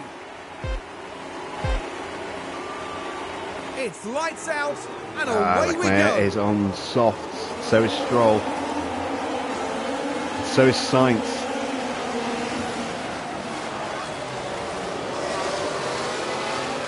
We hold position off the line, that's good.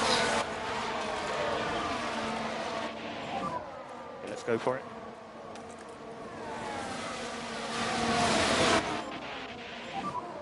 Just show me what you've got now. Copy.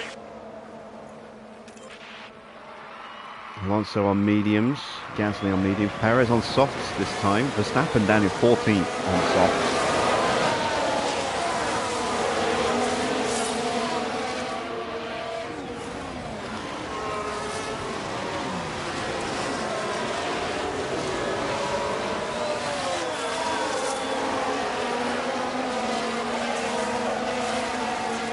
And here come the soft tyre pressure. All over the back of Russell. Hamilton under pressure from Stroll. Sainz keeping a watching brief.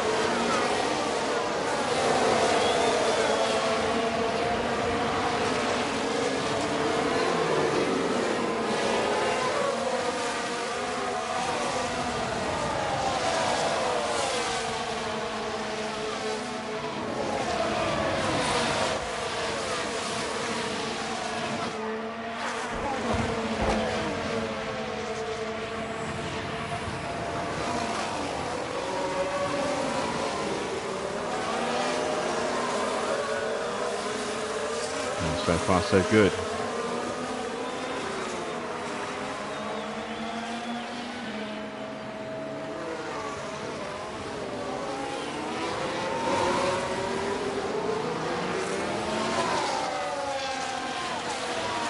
Here comes Charles Leclerc again.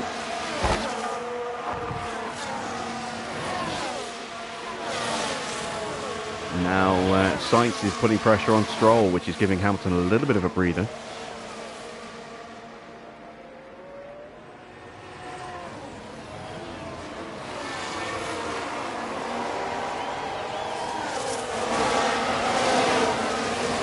Engage the battery in just a moment. That will hopefully give us a chance to break away from Charles Leclerc, or at least defend against him on the Camel Straight when DRS goes active, and hopefully give Lewis a chance to break away from Stroll and close onto the back of Leclerc.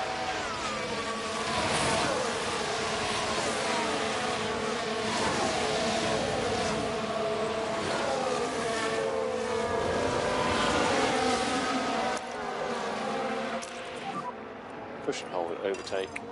Yeah, roger. Let's get after it. Oh, Leclerc's getting alongside. This is going to be an overtake attempt through the bus stop. George just about hangs him out there. And holds the position, shutting that door. Right, DRS is now active. DRS has been enabled. Okay, Lewis, so you're currently P3. Leclerc ahead.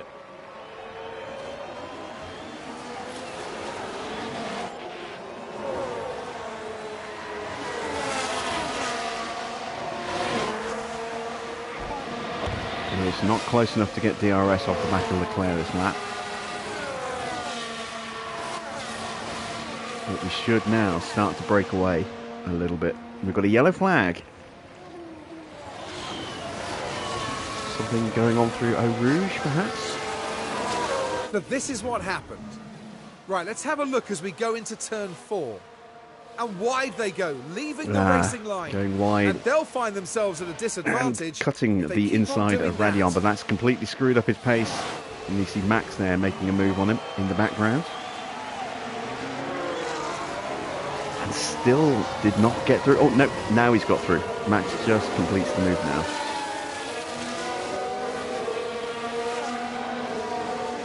Right, we are not dropping Leclerc, unfortunately. Let's drop the pace down a little bit. We have dropped Stroll, though. Yeah, we just need to make sure that Stroll has just about dropped Sainz, who has dropped Alonso. So we're getting some gaps opening up already.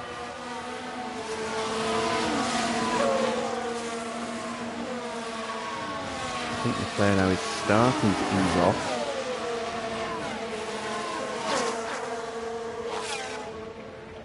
Maybe not.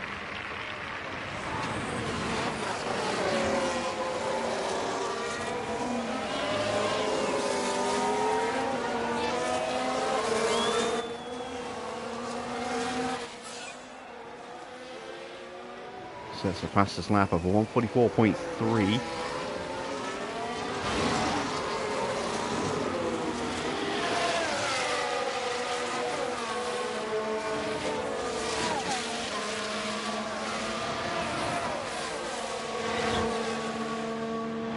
Sainz and Stroll side by side. Sainz gets the DRS, he's alongside, he should complete the move here. You see Alonso under pressure from Gasly in the background.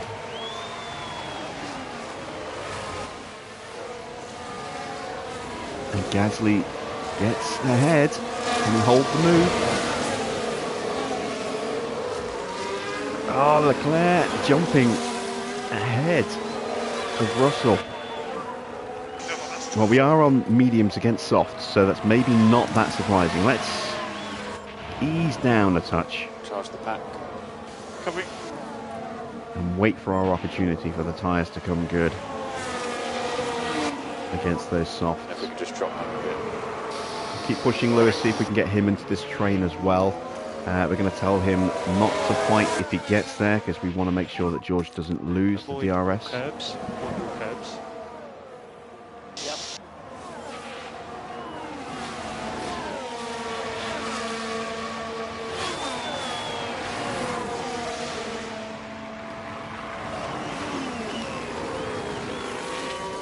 Oh wait, did I do a void curve? I did. Oops. There we go. That's what I meant.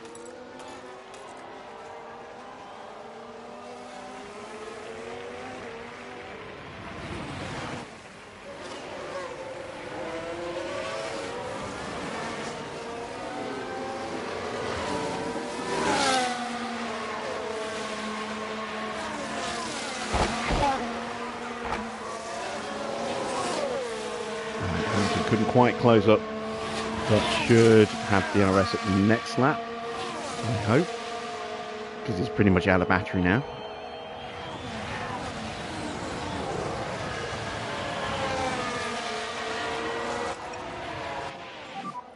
And think about lifting coast. Understood.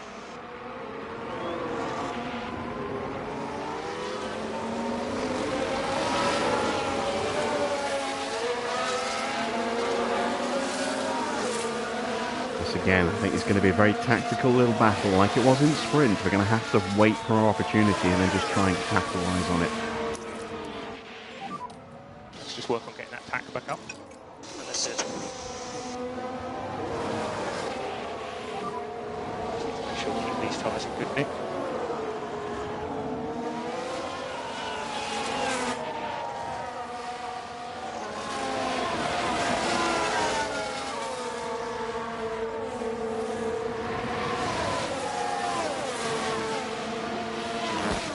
Trying to break clear of Stroll. The Ferraris are looking quick here tonight. They really are.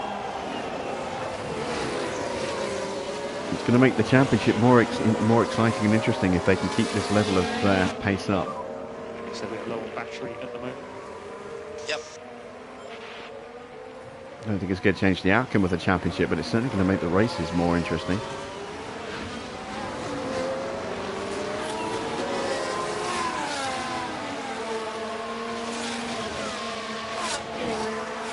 a look. Where is Max? Max is up to 11th now. He's just got clear of Magnussen. But he's going to be vulnerable on the back straight, on the Kemmel straight here. Norris lurking in the background as well.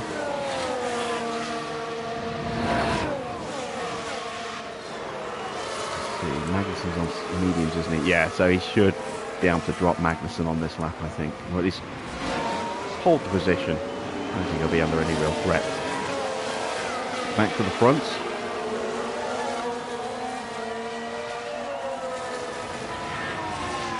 Sights closing. There he was. He was half a second quicker than Leclerc on that last lap.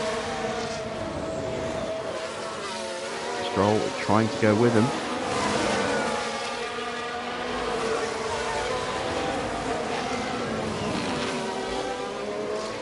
I think Leclerc's upping his pace a touch. So happy to push now. Yeah, copy. Make sure we don't lose that DRS.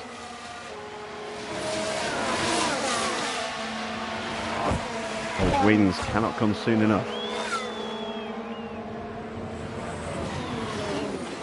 Makes me wonder if we're going to see upgrades for Ferrari at Monza as well.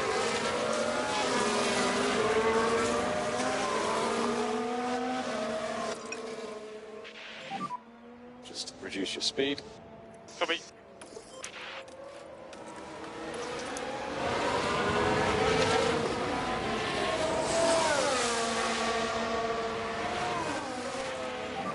Right, tyre wear is fine.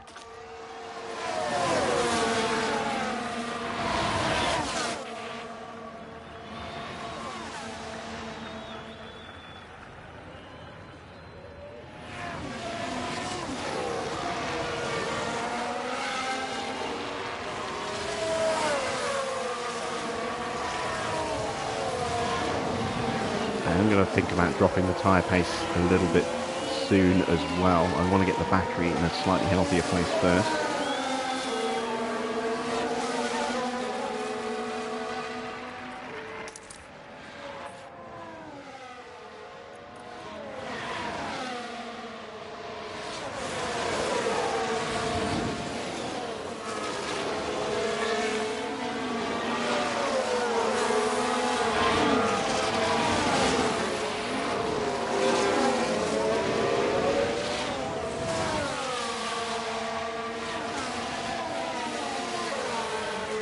Tyres of Leclerc's really do give him that edge in the middle sector. But that's only temporary.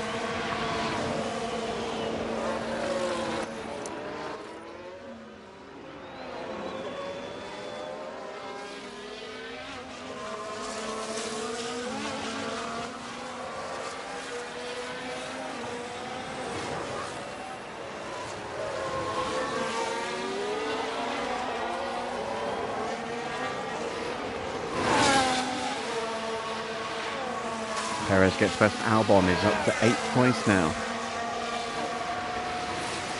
Max has broken clear of Magnussen. Norris has got past him as well. Hunting down Ocon.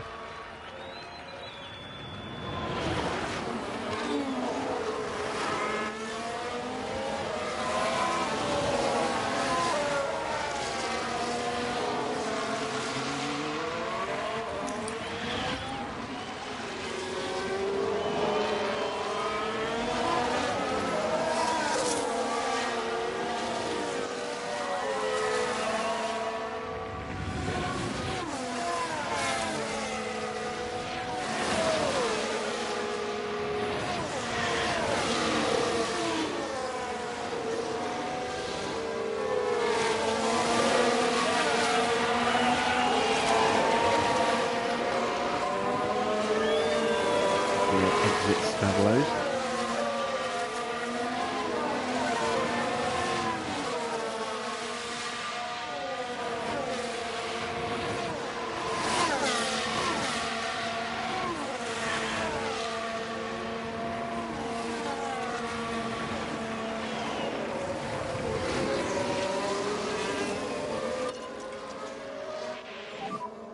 Let's just manage these tyres. Yep, fine.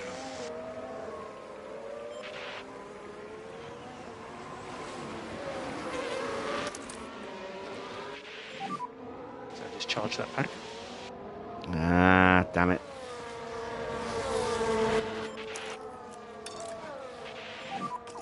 Use the overtake.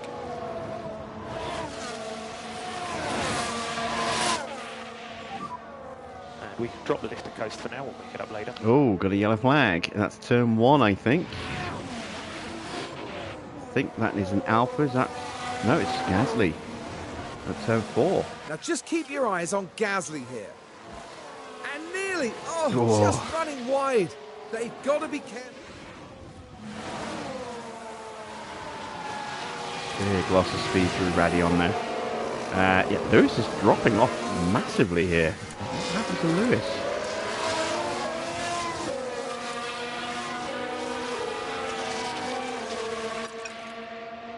And Russell's dropping off as well. Start reducing that management. So he's trying to close that gap back in.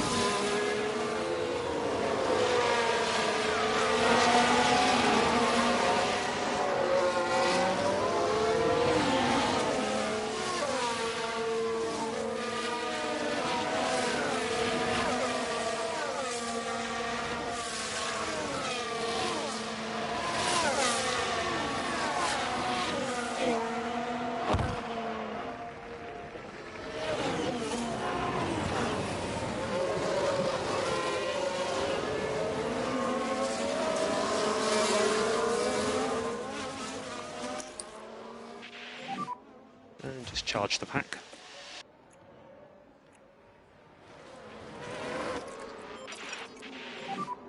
Just think about lift and coast efficiency.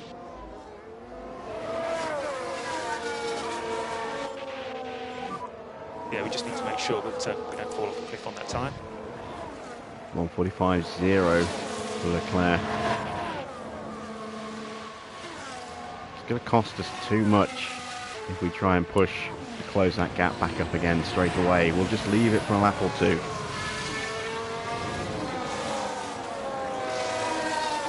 And then we'll have another little lunge.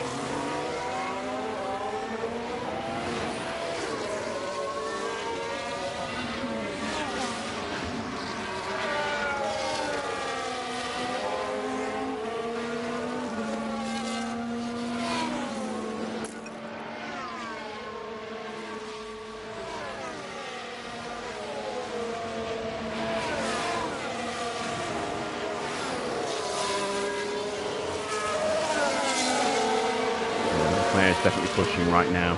We would just burn our tyres out trying to stay with him and fail. It's better for us to wait for him to finish pushing and then push ourselves to close the gap back up again, I think.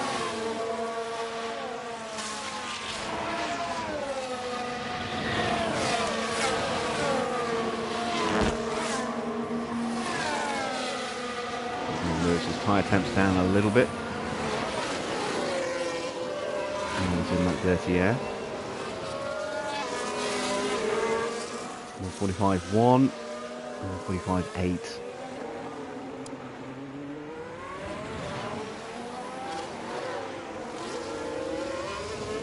Sainz, as he's broken clear of Stroll, is now threatening to insert himself into our position here.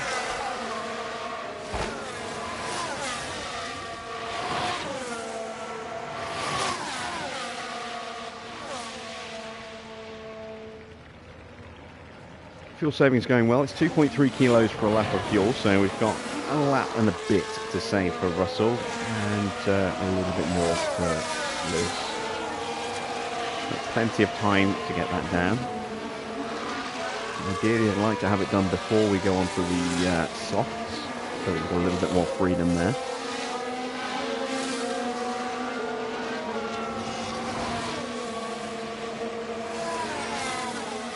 Take a look at tyre wear. Leclerc's tyres are about to hit that 60% point where their pace will start to fall away a little bit more.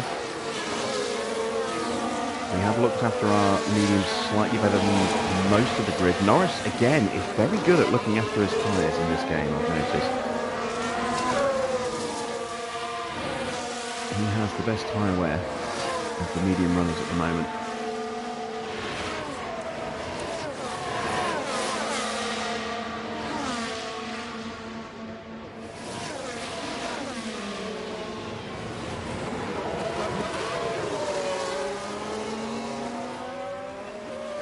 Let's give George a little squirt of battery. Push and hold, overtake. Let's start to Alright, close that gap back up to Charles. As his tyres are going to start reaching the point where they drop off. We want to be in a position to be able to get past him quickly and break away from him. Not going to drain the battery because then we'd have to spend too long behind him recharging it again.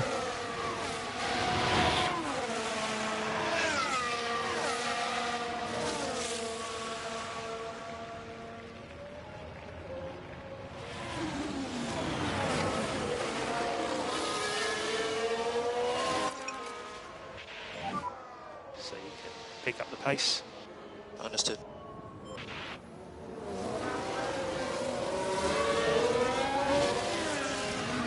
The yellow flag. Oh no! Both of our drivers have made a mistake. What the hell? Hamilton spins on turn 4 and Russell goes off at no name. Oh my god, disaster.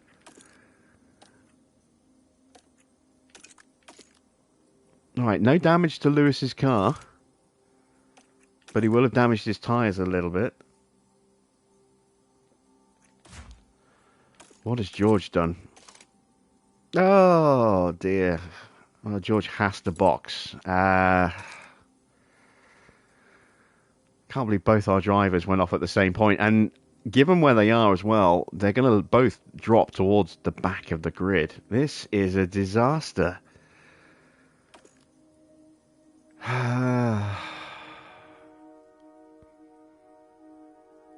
It's not ideal, but I think we might have to go onto hard tyres.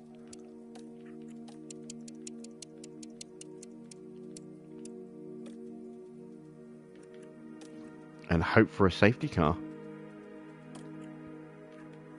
Lewis has only spun, so we'll leave him as he is, but George has to box. He has to change that front wing.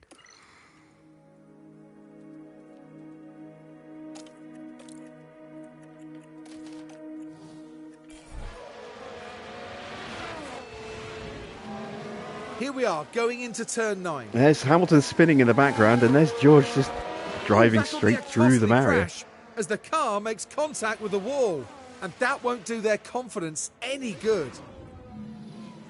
Now we've got an incident here, and as I understand it, George Russell's involved. It was George Yeah, Russell watch the involved. background. There goes Lewis. Oh, and a fairly substantial crash there. All it can take is There's one. George. Oh, God damn it. Alright, well, at least George didn't drop to the back of the grid, nor did Hamilton, actually. Hamilton's lost 8 places. He's down to 11th. We've already sorted out the pits. Sorry about that, guys. The worst thing is the confidence damage it's done to George. In fact, actually, before we box him, let's explore other options. Let's see, can we maybe make a 2-stop work? Let's give him 2. He's got the tyres. Is this going to be quicker? Might be feasible. It is. Okay, we'll go on to the 2-stop. So let's amend that stop. We're changing the front wing. We're going to go on to softs. And again, if we get a safety car, this will change things dramatically for George. Yes, box. Because we can then, you know, if it comes soon, we can then jump in onto another set of mediums and go to the end on mediums. It'll also close the field up as well, though.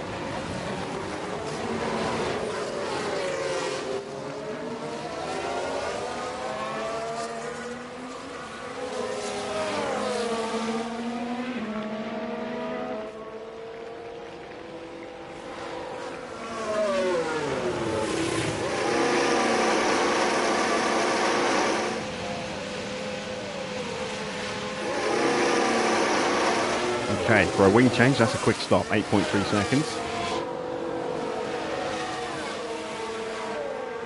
Hamilton behind Verstappen right now. George is going to come out just ahead of Bottas. And we're immediately going to push those tyres.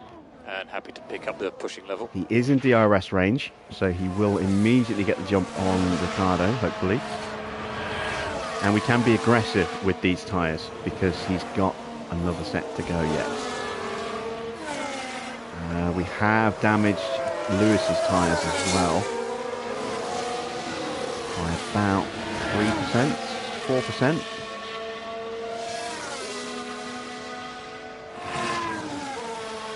So, yeah, disastrous for us in this Grand Prix so far. Really not good at all.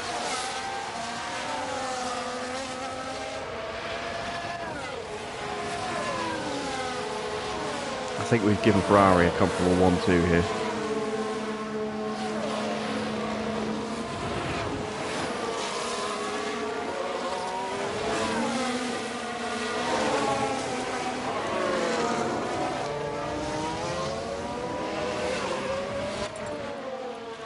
Let's not risk everything while his confidence is low.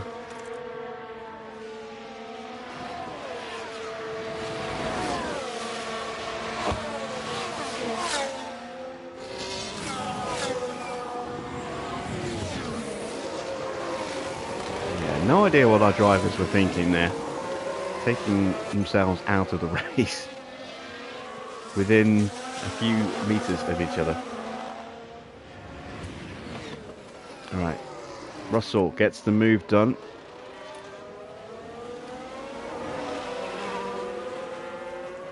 Can he get DRS off the back of Piastri? Maybe, yes. Possibly.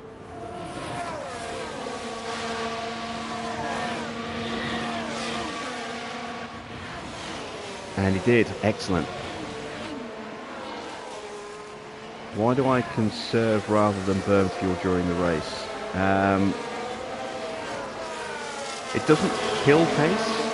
I mean, it can have a knock-on effect on pace, but there's less weight in the car, so the car is a little bit quicker in that respect. Plus, you're putting less pressure on the tyres because you're not, burning off that extra fuel. So, your tyre life can see some benefits from that as well. I think on balance going low is better than overfueling and trying to burn off.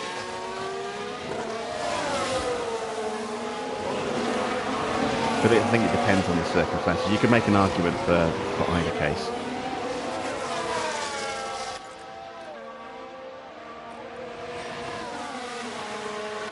George will make the move here on Oscar.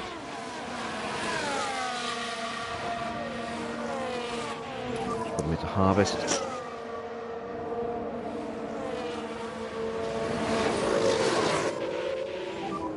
Charge the pack.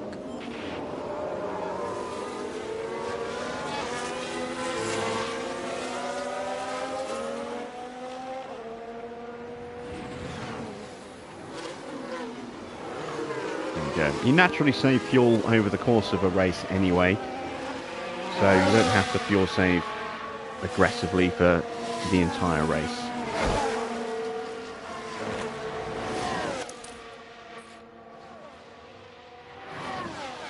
Once I get down to about a kilo with Russell, I'll probably stop the fuel save. We're almost there. Right. Russell's confidence back up to medium. Just. We'll still have a couple of negative modifiers, but certainly won't be as bad as it was. Lewis doesn't have pace at the moment. He does have battery, so let's use some of that. Use the overtake. Yep. Need to get onto the back of Albon and Verstappen. His confidence not great, but not horrendous. He is the lead driver at the moment, so we'll take that instruction off now. We've got a yellow flag, and it's a VSC.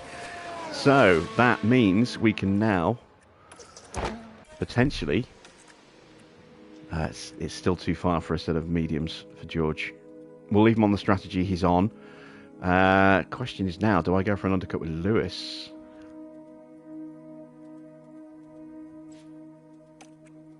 Let's explore putting him on the same strategy that George is on.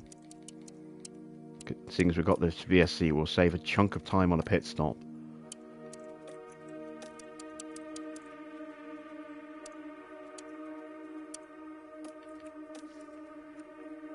It's 4 seconds slower.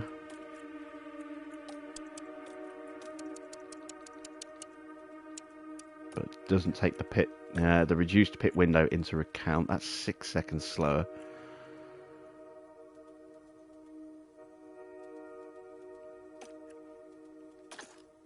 I think we'll leave as is. So we'll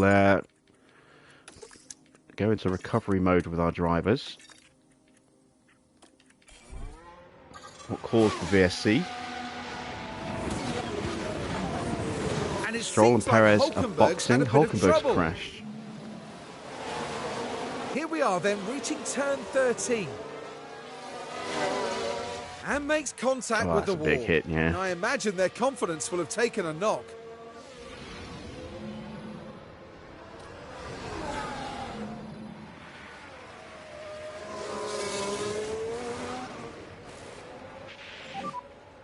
BSC.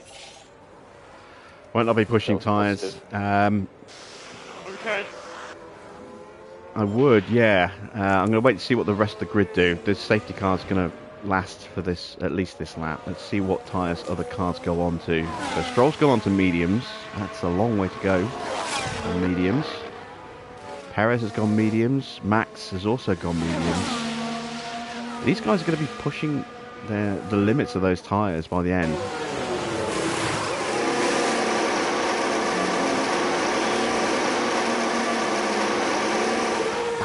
Stop for Sonoda.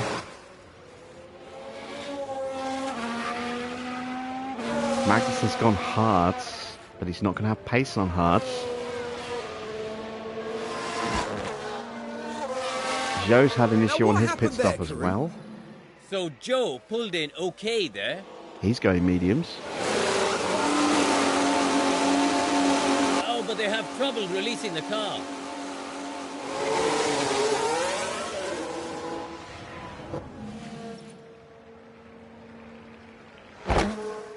Ricardo's gone hards.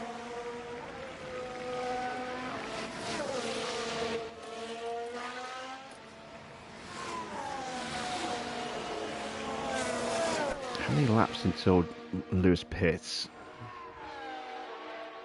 A lot.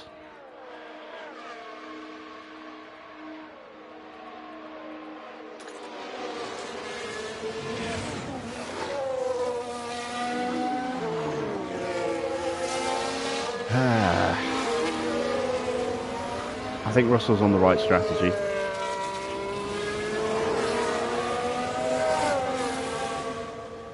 I don't know what to do with Lewis. I don't know where to try and hold track position.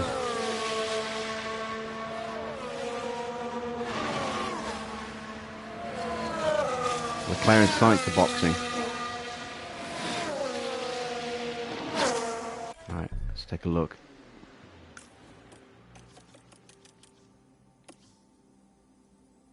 Medium tyres going on for Charles Leclerc.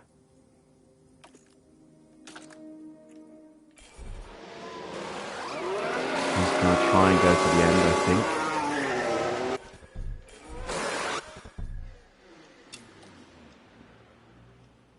Mediums going on to Sainz. You know what, if everyone's boxing, I'm going to box Lewis. I am going to put him onto a set of softs. We're going to change Lewis's strategy up.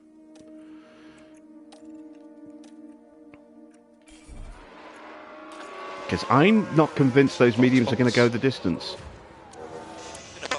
So I think the rest of the field's going to be two-stopping. I think they're going to have to, or they're going to risk punctures. Nice work, mate.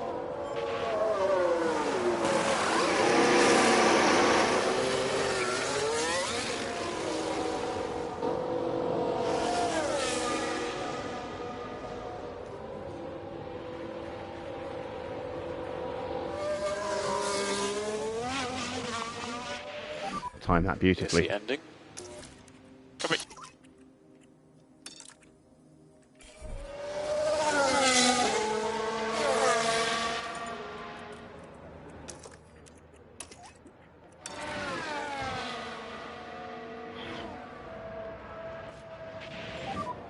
DRS has been enabled. Pick up the pace. Yep.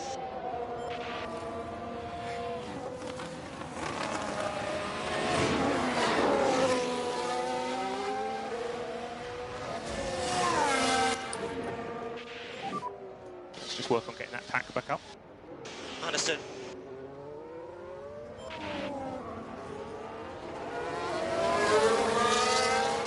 That's the other reason I like to under fuel as well. If you get a safety car, like we just did, we've got surplus fuel.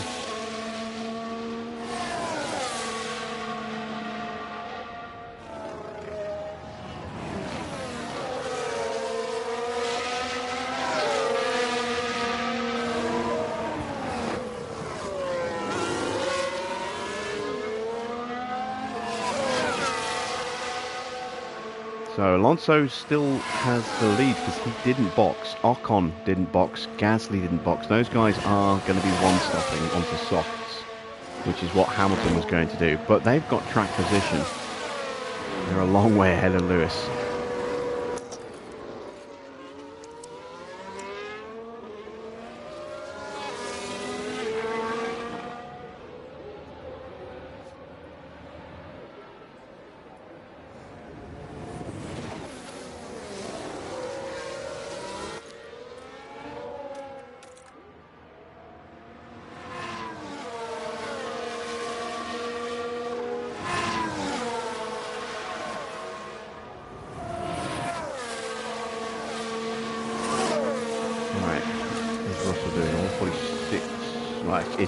I can't really judge it on this lap. I've got to wait till next lap around to see what kind of pace we've got on these tyres.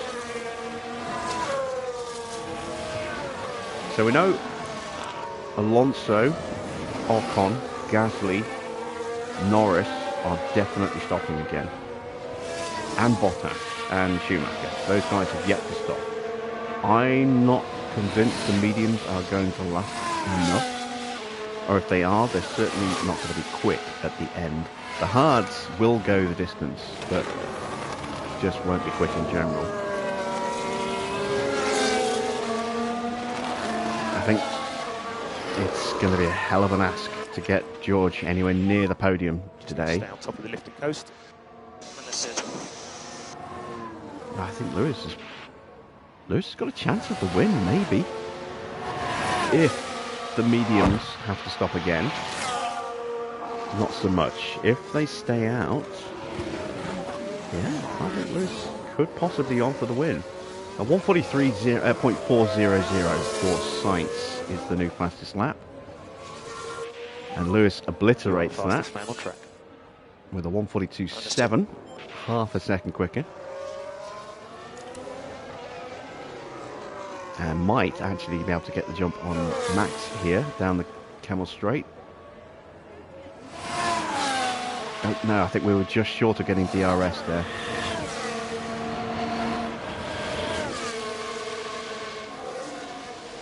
Yeah, just missed it. Right, what did Russell do? He did a 1:44.9, but he wasn't using battery.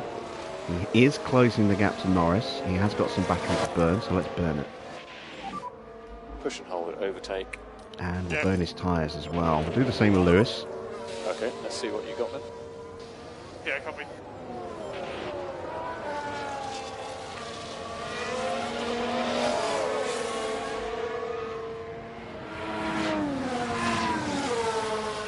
Hopefully George's confidence will keep going up as he sets, better sectors.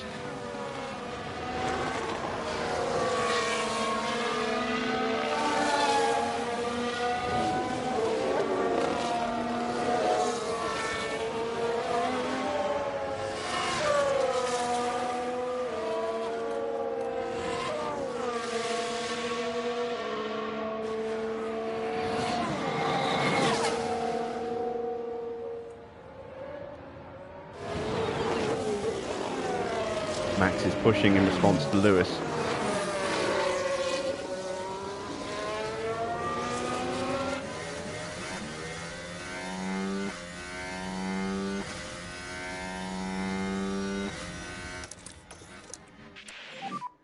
And just have a think about getting the pack back up.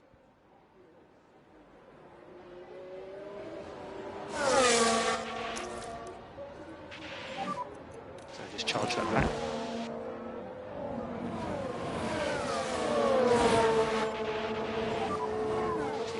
Keep these tyres in good nick.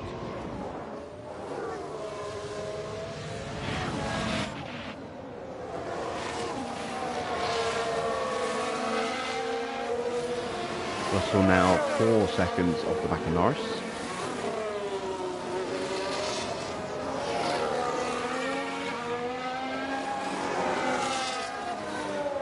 And traffic ahead.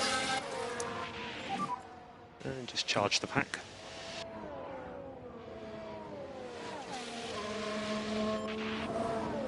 On the Perez train, there is Checo at the front, the Checo train.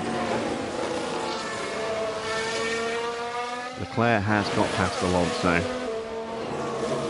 And we'll probably drop him before the DRS as well. Before the big DRS anyway on the Camel Straight.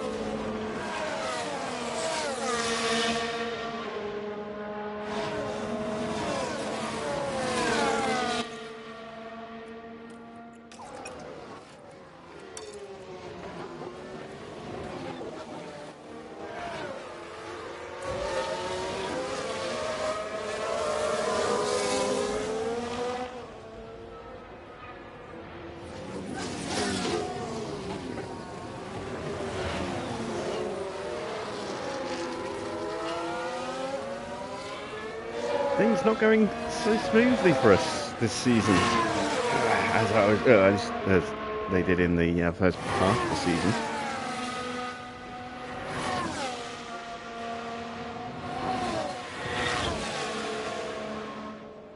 Desperately need those wings, need that increased downforce.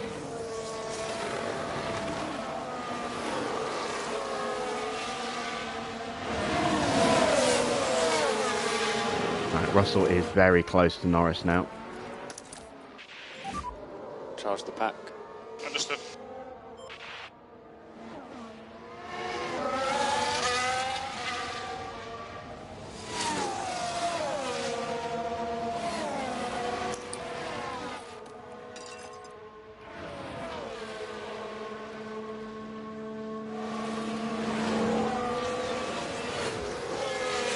Gets moved on Albon before he boxes. Make sure we get the confidence boost from Use it. the overtake.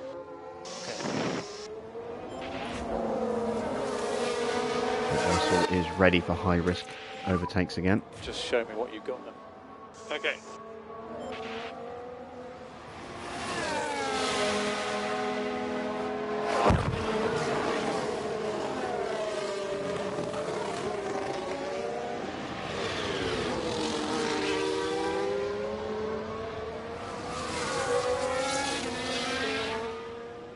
We lost a lot of ground to Max on that lap.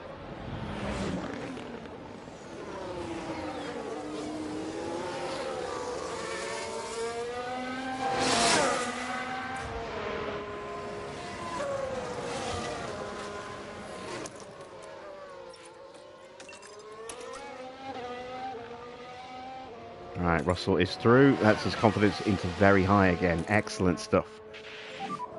Let's start pushing them.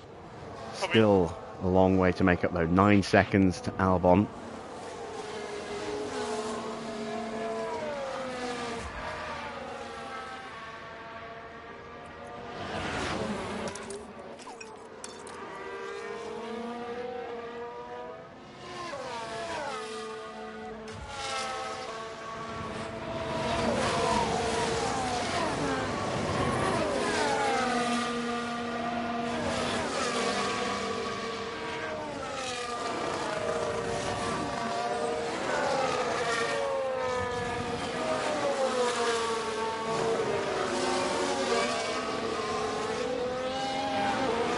Ferrari comfortably sitting first and second right now. 1.3 seconds clear of Alonso, who has got to stop again. I don't know about the mediums though. They're at 83%. It's going to be tight. If they look after their tyres, they might be able to go the distance.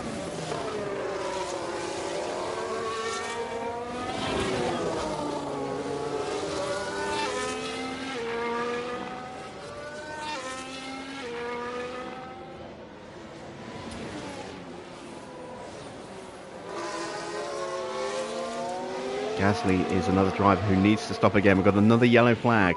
Oh, it's Russell. God damn it, Russell. Copy that. And that undoes some of that confidence gain.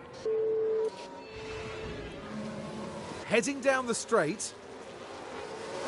That's it, that's the spin. And that certainly wouldn't have been in their plans today. Yeah, Russell's race is done. He's going to get points. It's just a question of how many points he's going to get. That's not done his tyres any good at all. If we could just drop back a bit. Coming.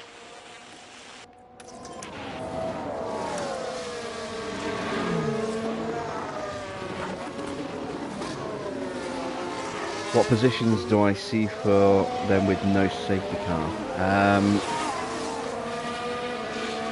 Hamilton's got a chance for a podium.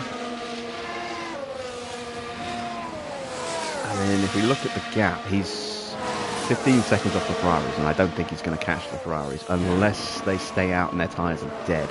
Even then, it's a hell of an ask.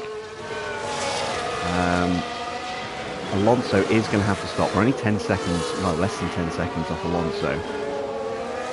We're on quicker tyres right now, so we're hunting him down.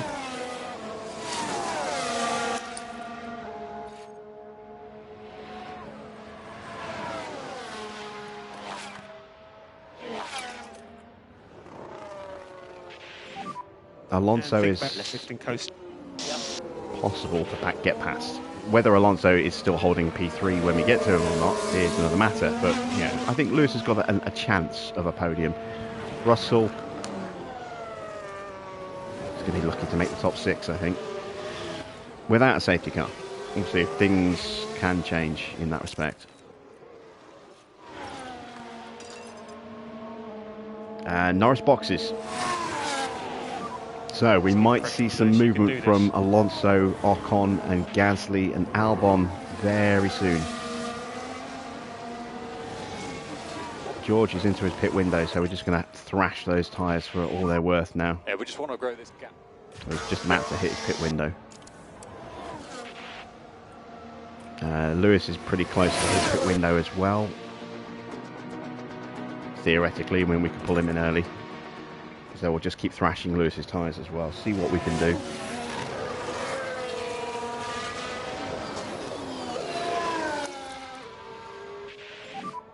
Let's just work on getting that pack back up.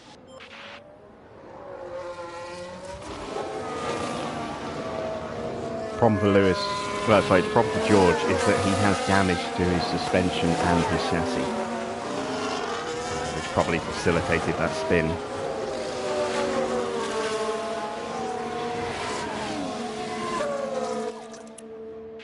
And that's just going to keep hurting him. Let's uplift the coast all round. It's going to have a big knock-on effect on just how much pace he can actualise in the car.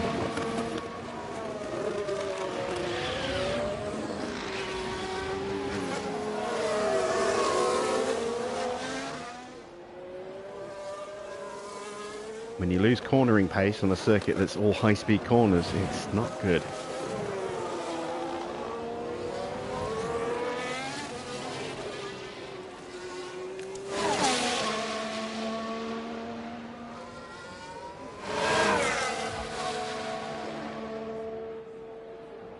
He is lapping relatively quick, but not quick enough.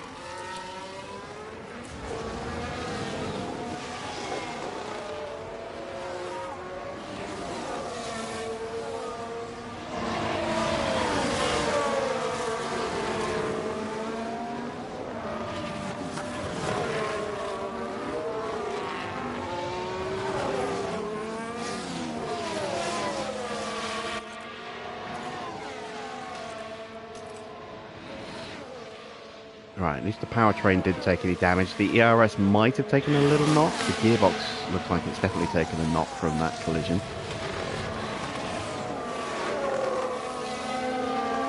So I'm pretty sure the ERS has taken a knock as well. So, yeah, definitely having to take a penalty with George in the next race. Bring that other ERS he's got sitting, waiting into play.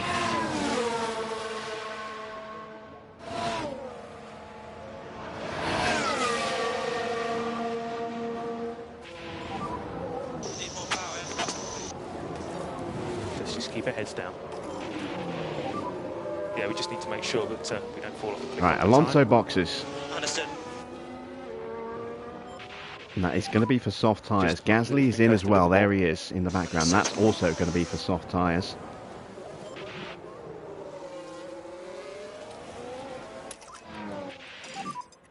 And we can drop the lift and coast for now. We'll make it up later. Yep.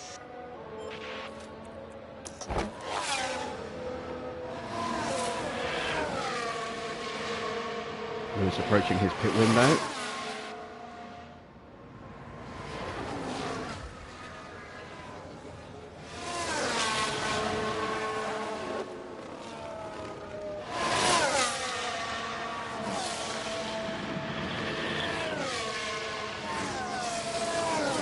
Too far off the back of Albon, I think,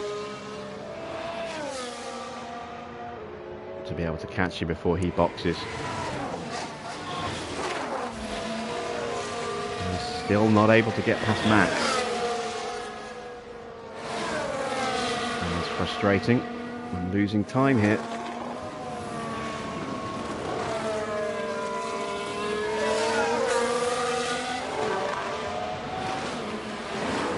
Oh, great move. Up the inside of Stablo 1. Gets him completed on the exit of Stablo 2. Now it's a sprint lap for Lewis. We're going to box him at the end of this lap. At the end of the next lap, sorry. Lewis is looking okay right now. George, I think I'm going to box now. So box. Copy, box.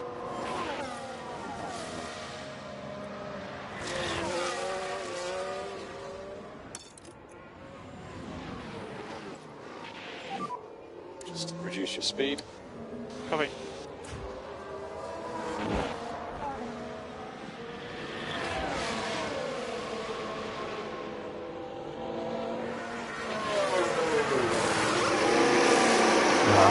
Sticky tyre.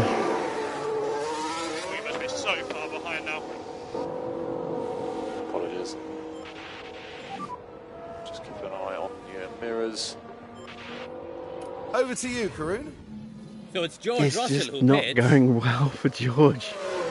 Everything that can go wrong is going wrong. Can't get the tyre off.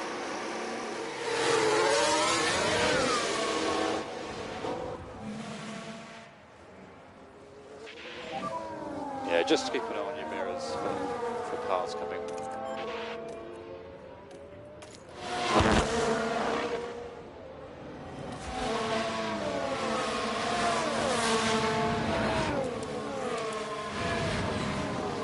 Right, Lewis is in range of Perez, so we're going to go one more lap with Lewis, I think. And just have a think about getting the pack back up.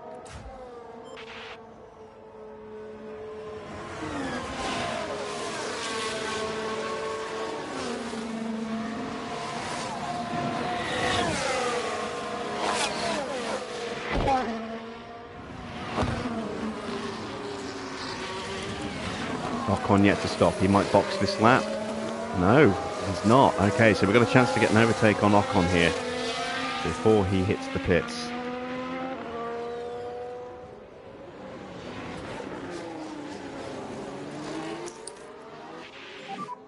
So just charge that pack.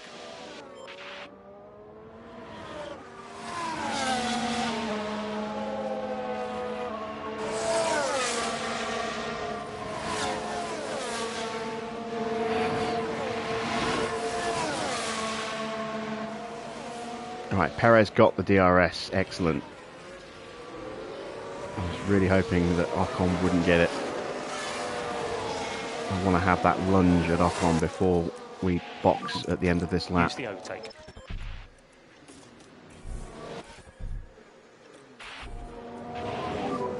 So box. So this lap.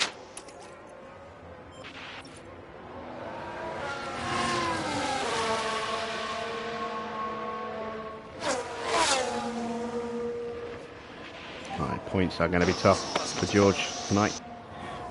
Yeah, don't sweat it, Lewis. Don't sweat it.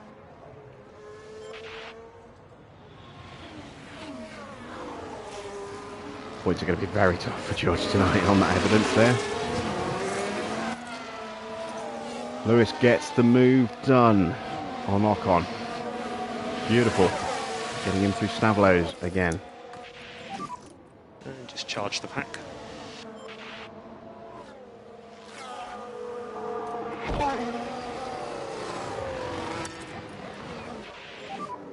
Just need to make sure keep these tyres. Right, Russell is past Piastri and Ocon is boxing.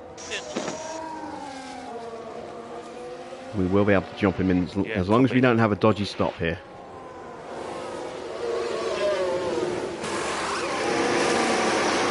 That's clean, that's quick. 2.05. All clear on exit.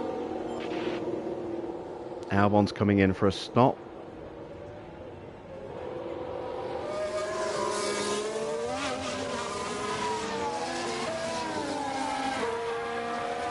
And we should be more than a second clear of Ocon. We are, so we're not going to be vulnerable down the Camel Straight. Excellent stuff. Right, let's try and turn our attention back to Russell, see if we can get him up a bit more.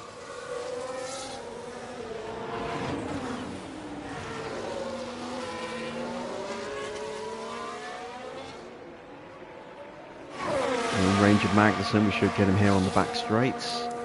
On hard tyres, so he's not going to be quick at all.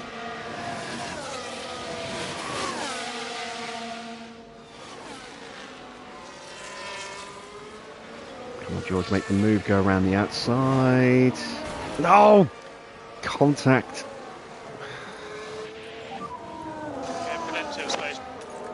What a shocker for George. He's damaged his front wing again.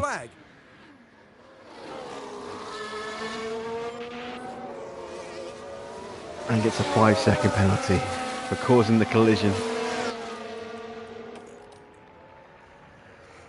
You think it's retired? No, he can get points. He's got the pace to get points. He needs the points. He's trying like crazy to get past that Haas right now. Just can't get the move done.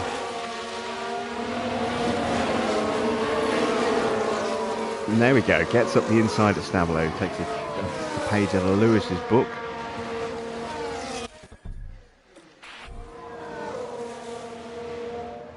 I've got another yellow flag.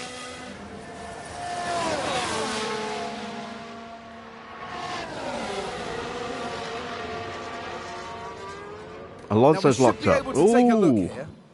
So here we go, heading into There's turn Lewis in the one. background. Very heavy on the brakes, and they ended up their own passenger. So Lewis will get through there. He has done. Alonso has dropped behind Ocon as well. Not sure if that's hurt his tyres. I think it might have done. Just a little bit. About 4% maybe.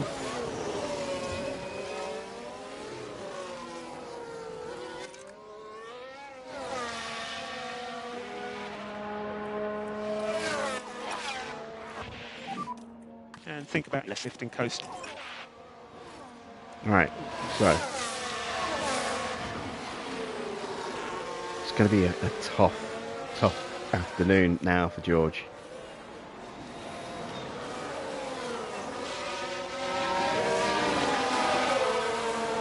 He's got pace in the car. The question is how much pace. We can wait till the end of the lap to see.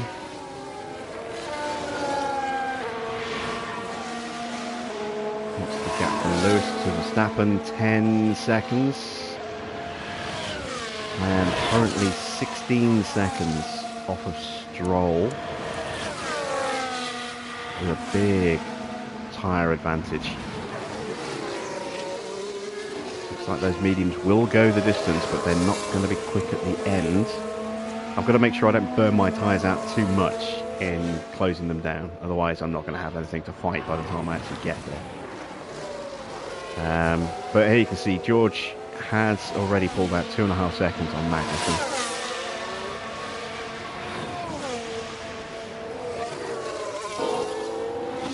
Albon did a 142.7 and 143.1. Albon's on brand new softs. George is quicker than Norris, Tsunoda, Gasly, Alonso, although Alonso had that spin. So there's a chance for Russell to get some points. It won't be many, but he has got that opportunity. And he is fighting to hang on to his lead in the championship, which is now seriously under threat.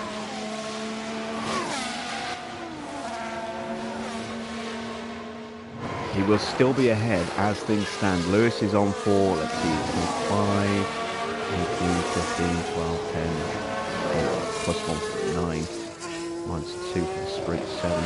Lewis is going to close the gap to about 8 points based on where things stand right now. So Russell will still be ahead with the mid-season break.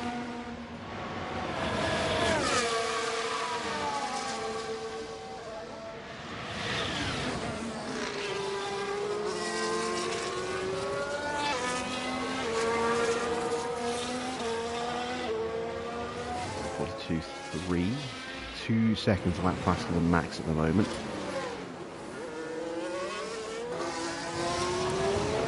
Gap is coming down.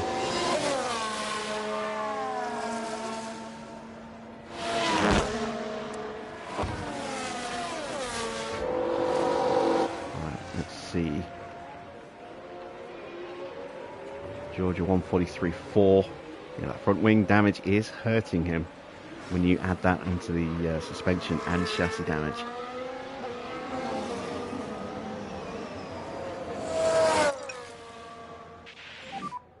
Let's just manage these tyres. Faster than Norris, faster than Tsunoda, faster than Gasly, and faster than Alonso. I think 10th after penalty is probably the best we can do with George here tonight. Lewis definitely on for a podium, but I don't think he's got enough. Well, maybe. I don't think he's got enough pace for the win. He's 21 seconds down now. It's a lot to hunt down the leaders. Stroll is realistic, I think. Sainz, possibly. I don't think we can get Leclerc.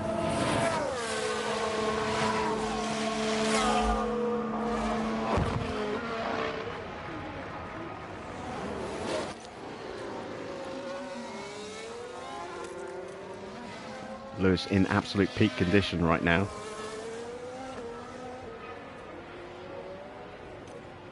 Setting personal bests. Setting purple sectors. Again, another 2.1 seconds off Verstappen on that lap.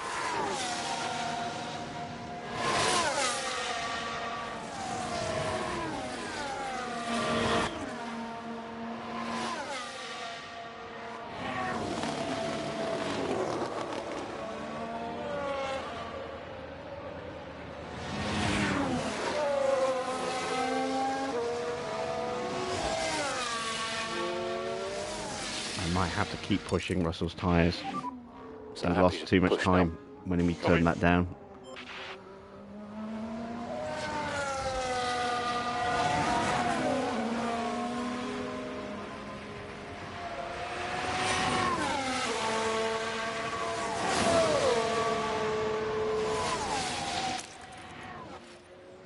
Let's really go after Max.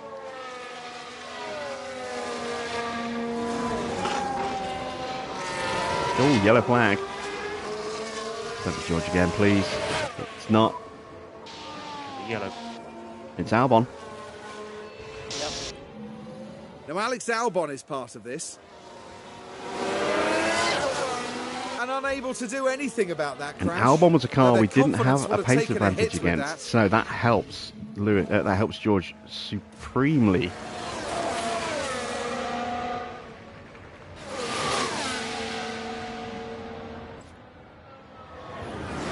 Why is George jinking all over the place? Maybe it's just a facet of the car damage. Don't tell me he's trying to drive in clean air. He's not.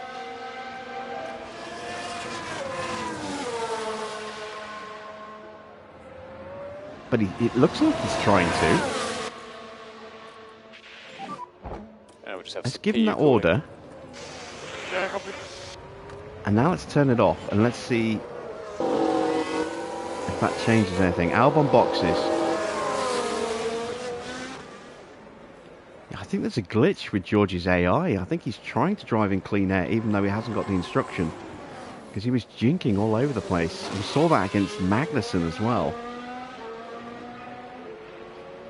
It's like as soon as you got onto the back of a car, it's got to move out the dirty air.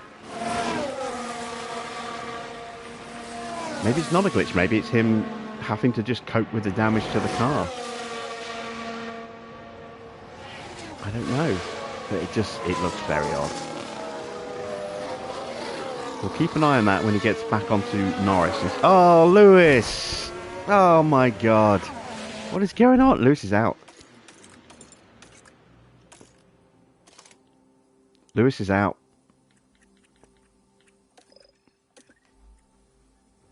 He's going to retire anyway, but... Oh, Jesus Christ. Alright, well that's going to bring out a VSC, so let's go ahead. Oh, I don't think I've got any front wings left. I can't even change the front wing on George's car, but we can serve the penalty under VSC. Sorry, guys. Mr. Watto, bring back Farah. And yes, we have. Get on We've had a PSN and let crash. him know. What happened there? Okay, let's see how you pick confirm. Okay, so let's trundle in. Sorry about that, Lewis. VSC. Just need that delta positive. Copy.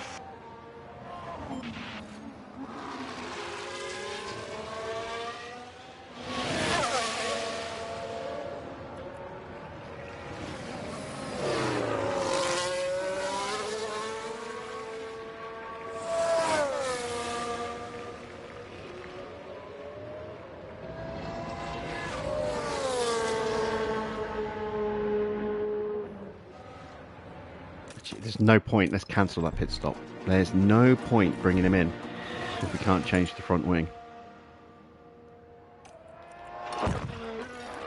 These tyres will go the distance. Just drop back a He's bit. going to lose too much time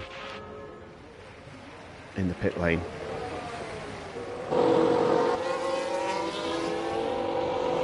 I'm only going to box if anyone else does.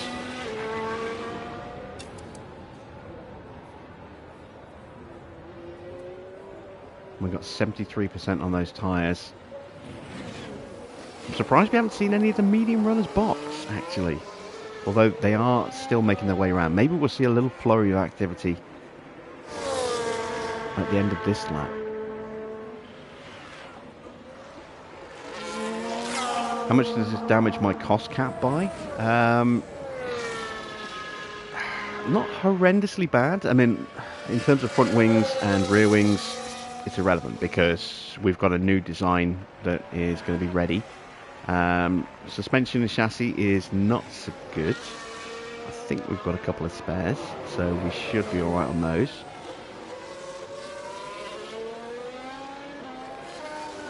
It's the powertrain damage though. Lewis has had big expenses in powertrain. We might have to break the cost cap this year.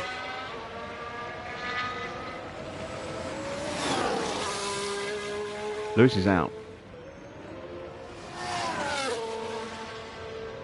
His car was pretty much totaled. I mean, I don't think he would have got going anyway because he had major damage onto a few parts and his tyres were, dead. His tyres were zero. But, I mean, I hit retire, but I think he would have just naturally retired automatically anyway, so I don't think I even needed to press the button to do that.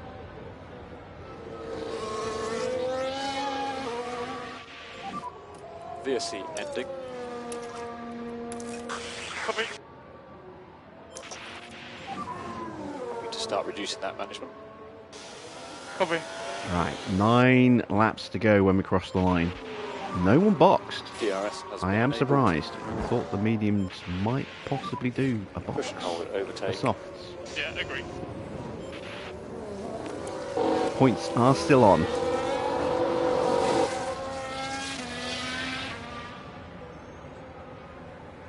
going to be tough. And this is assuming that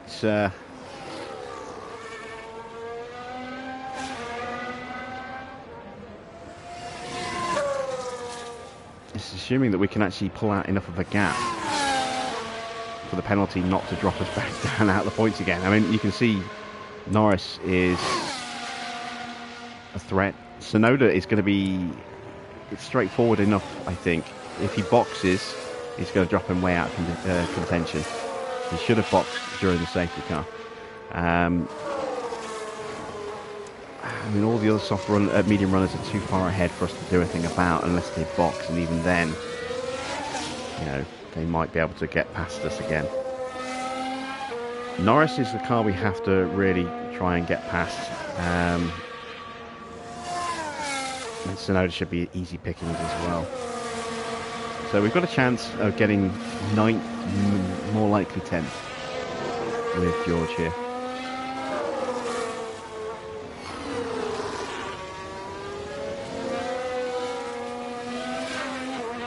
But yeah, this has been a disaster of a week for us. We didn't have the pace we thought we were going to have in qualifying. We made it work in the sprint for the most part. We got the win and third. And then just, you know, mistake after mistake for George. Lewis with a spin and then a big shunt with his second spin, and that's it. You know, and it's going to be huge powertrain damage to Hamilton's car, I think, as well as a result of that. He's already had 2 ERS units, an extra gearbox and an extra power unit, and yeah, that's potentially going to be very expensive if we have to replace those again.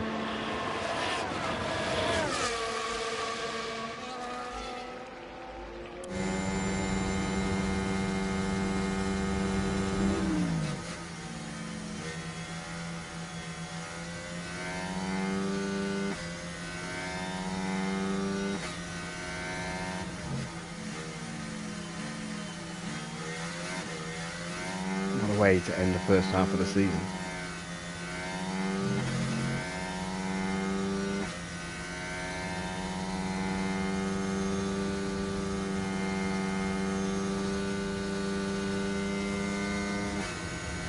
Ferrari are definitely back. We've got a yellow flag. Now there's a Ferrari. Speaking of Ferrari being back, Leclerc has had a spin. Let's have a look at that. Now this was at turn 1. That'll hurt his tyres. That means he'll have to box, I think. The brakes couldn't cope. They took a gamble, and it was just too late. He might actually get away with that. It wasn't as bad a lockup as it could have been.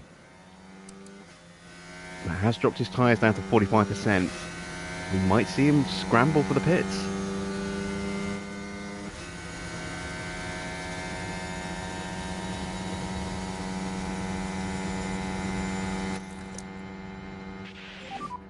Charge the pack. Yeah, copy. Just reduce your speed. Copy. Norris hasn't really closed in on Yuki that much. Not as much as I thought he would.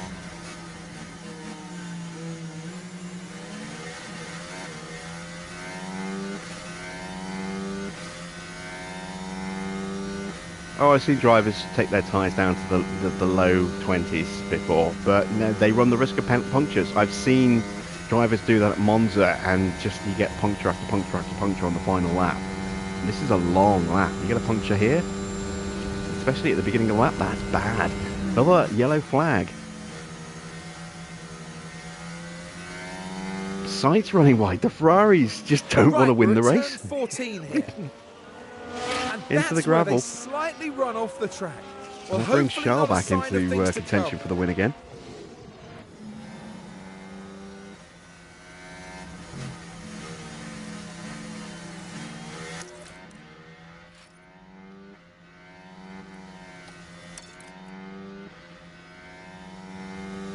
After the new upgrades, where will I be performance-wise? I don't know. Hopefully, best car on the grid, yeah, but good. yeah, we'll see. Other teams might bring upgrades to Zandvoort. Other teams might bring upgrades to the race after that at Monza. honestly don't know at this stage.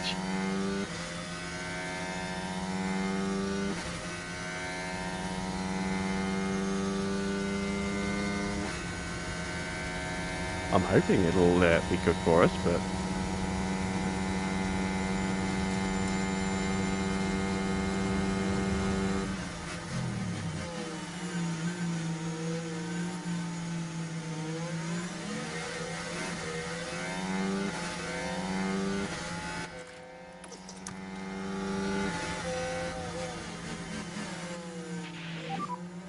Overtake is available. Sorry.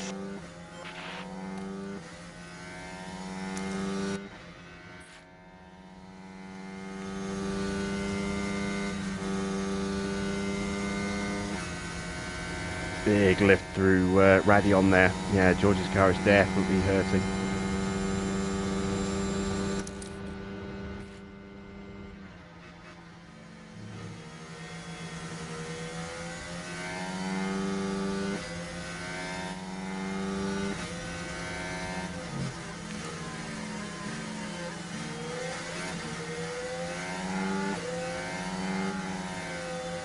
So Stroll is in the picture. He's only he's in range just about of Leclerc. He's got better tyres than both of the Ferraris. Stroll could be on for his second win.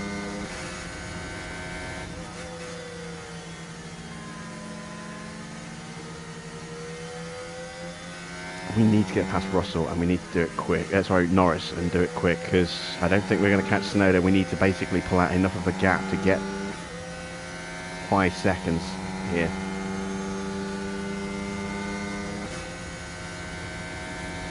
He might not have jumped in the comments yet. He might just be watching back what he missed.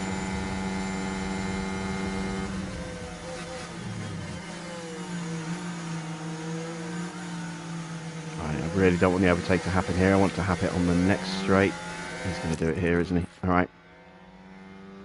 We'll have to sprint.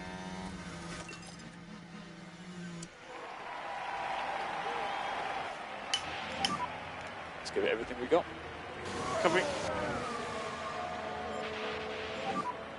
That's good. 5 remaining. 5 laps to go. So we need to be a second a lap faster than Norris.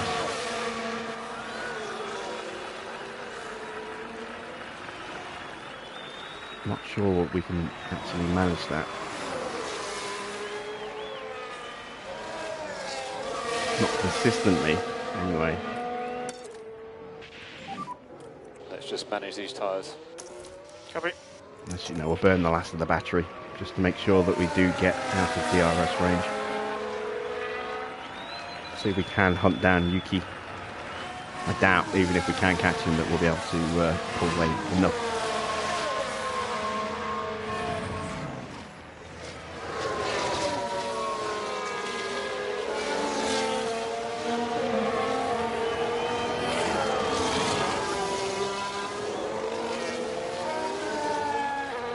Ocon has the fastest lap, so we're not even going to get the fastest lap.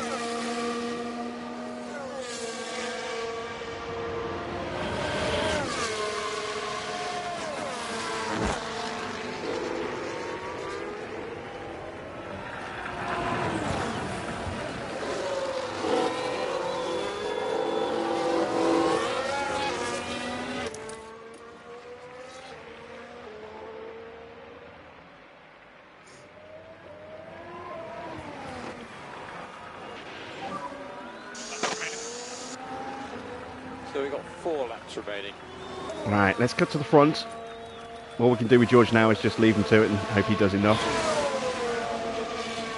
Well, the battle for the 2 Ferraris, and there is Stroll in the window.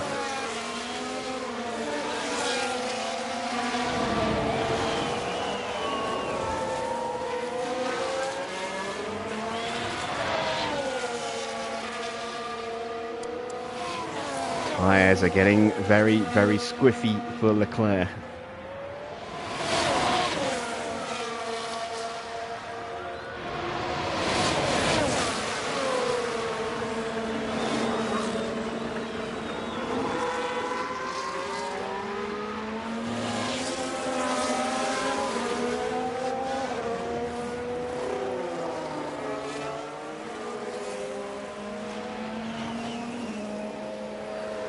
If the two Ferraris take themselves out, it'll be a disaster for them, but it will be glorious for George because he'll get more points.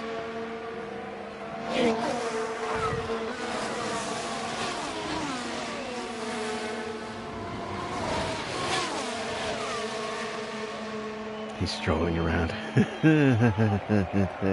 Get out.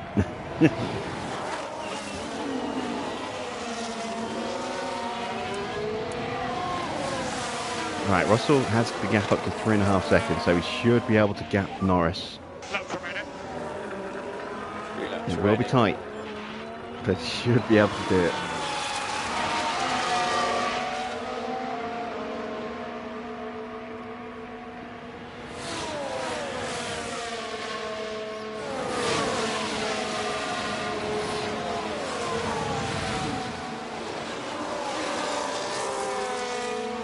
Another fine race for Ocon. Yes, 6th place, fastest lap. He is right on the back of both of the Red Bulls. And he's got better tyres. He could take both the Red Bulls here and end up in 4th.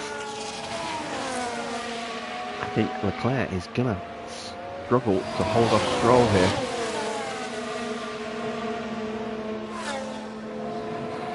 Sainz is pushing, trying to break the gap. And there's Ocon.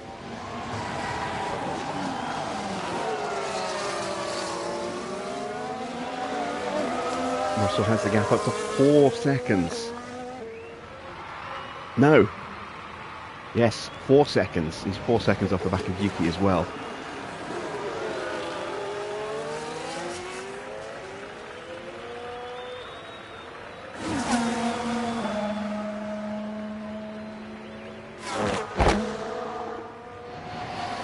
Yeah, like I said, Lewis could have been on for a podium today. And given how quickly Stroll has caught the Ferraris, he could possibly even have been on for the win. 2 remaining. 2 laps to go, 4.5 seconds. Russell is almost clear of Norris.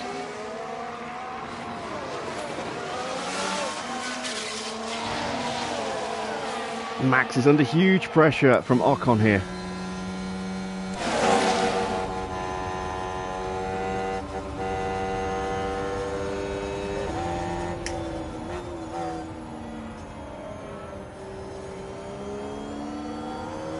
This is giving Perez a chance to break away.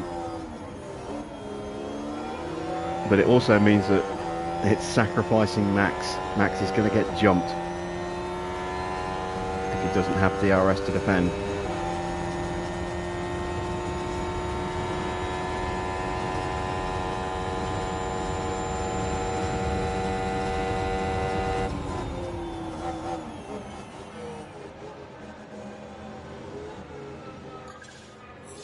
Norris now 5.8 seconds back. Russell has done enough.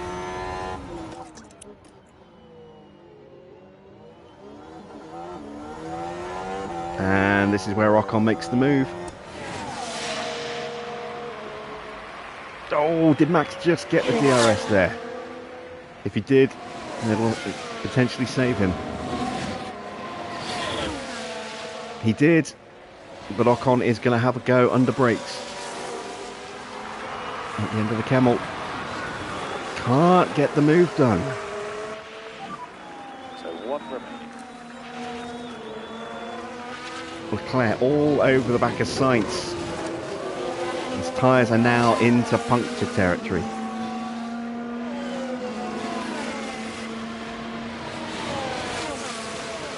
Sainz's aren't much better. I don't think Stroll's going to get them unless something happens to the Ferraris.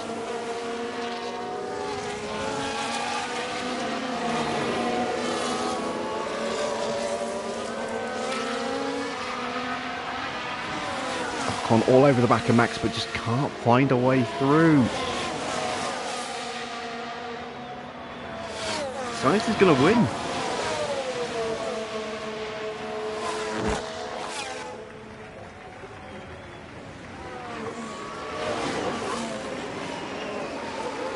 Can Ocon throw it up the inside at the bus stop? No. Sainz wins from Leclerc, then Stroll. There's Perez, Verstappen and Ocon. And Look how Sainz close crosses the top line 6 first. was. He's taken the win. Just 5.5 seconds. Meanwhile, George is going to come home in 10th place and is going to be able to survive that 5-second penalty. He will get a point. So he'll claim 3 points more than Lewis today. And that gap will go back up to 18. But at what cost? So that's checkered flag.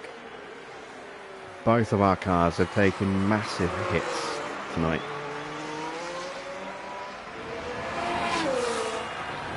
And I am not a happy team principal.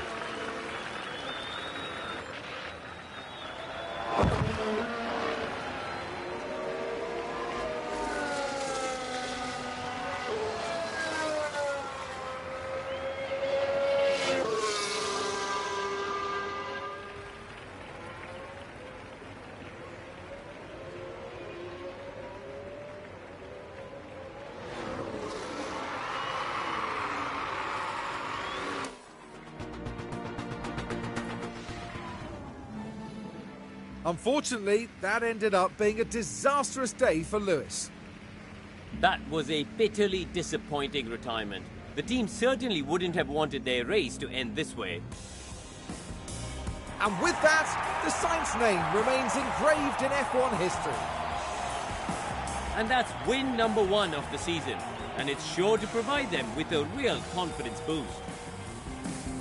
He's looking very happy, isn't he? And there you have it. A smiley podium lineup at the Belgian Grand Prix.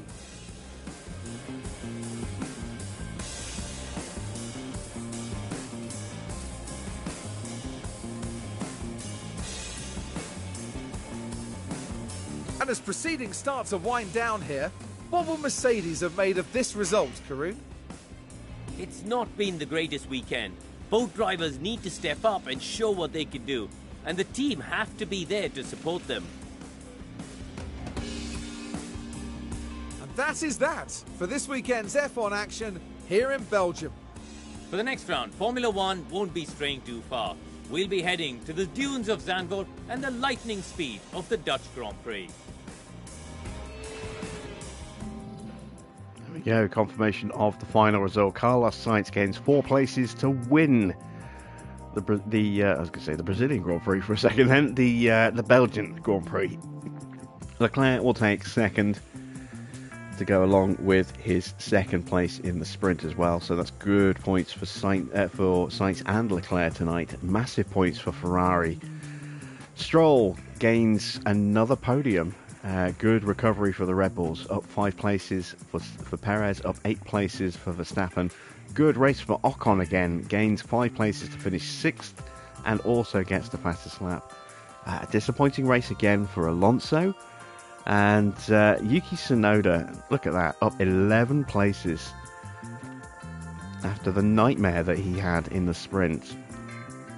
He comes home with 2 points. George, disastrous race for him, manages to recover enough to get a single solitary point, finishing 2.5 seconds ahead of Norris after the penalty.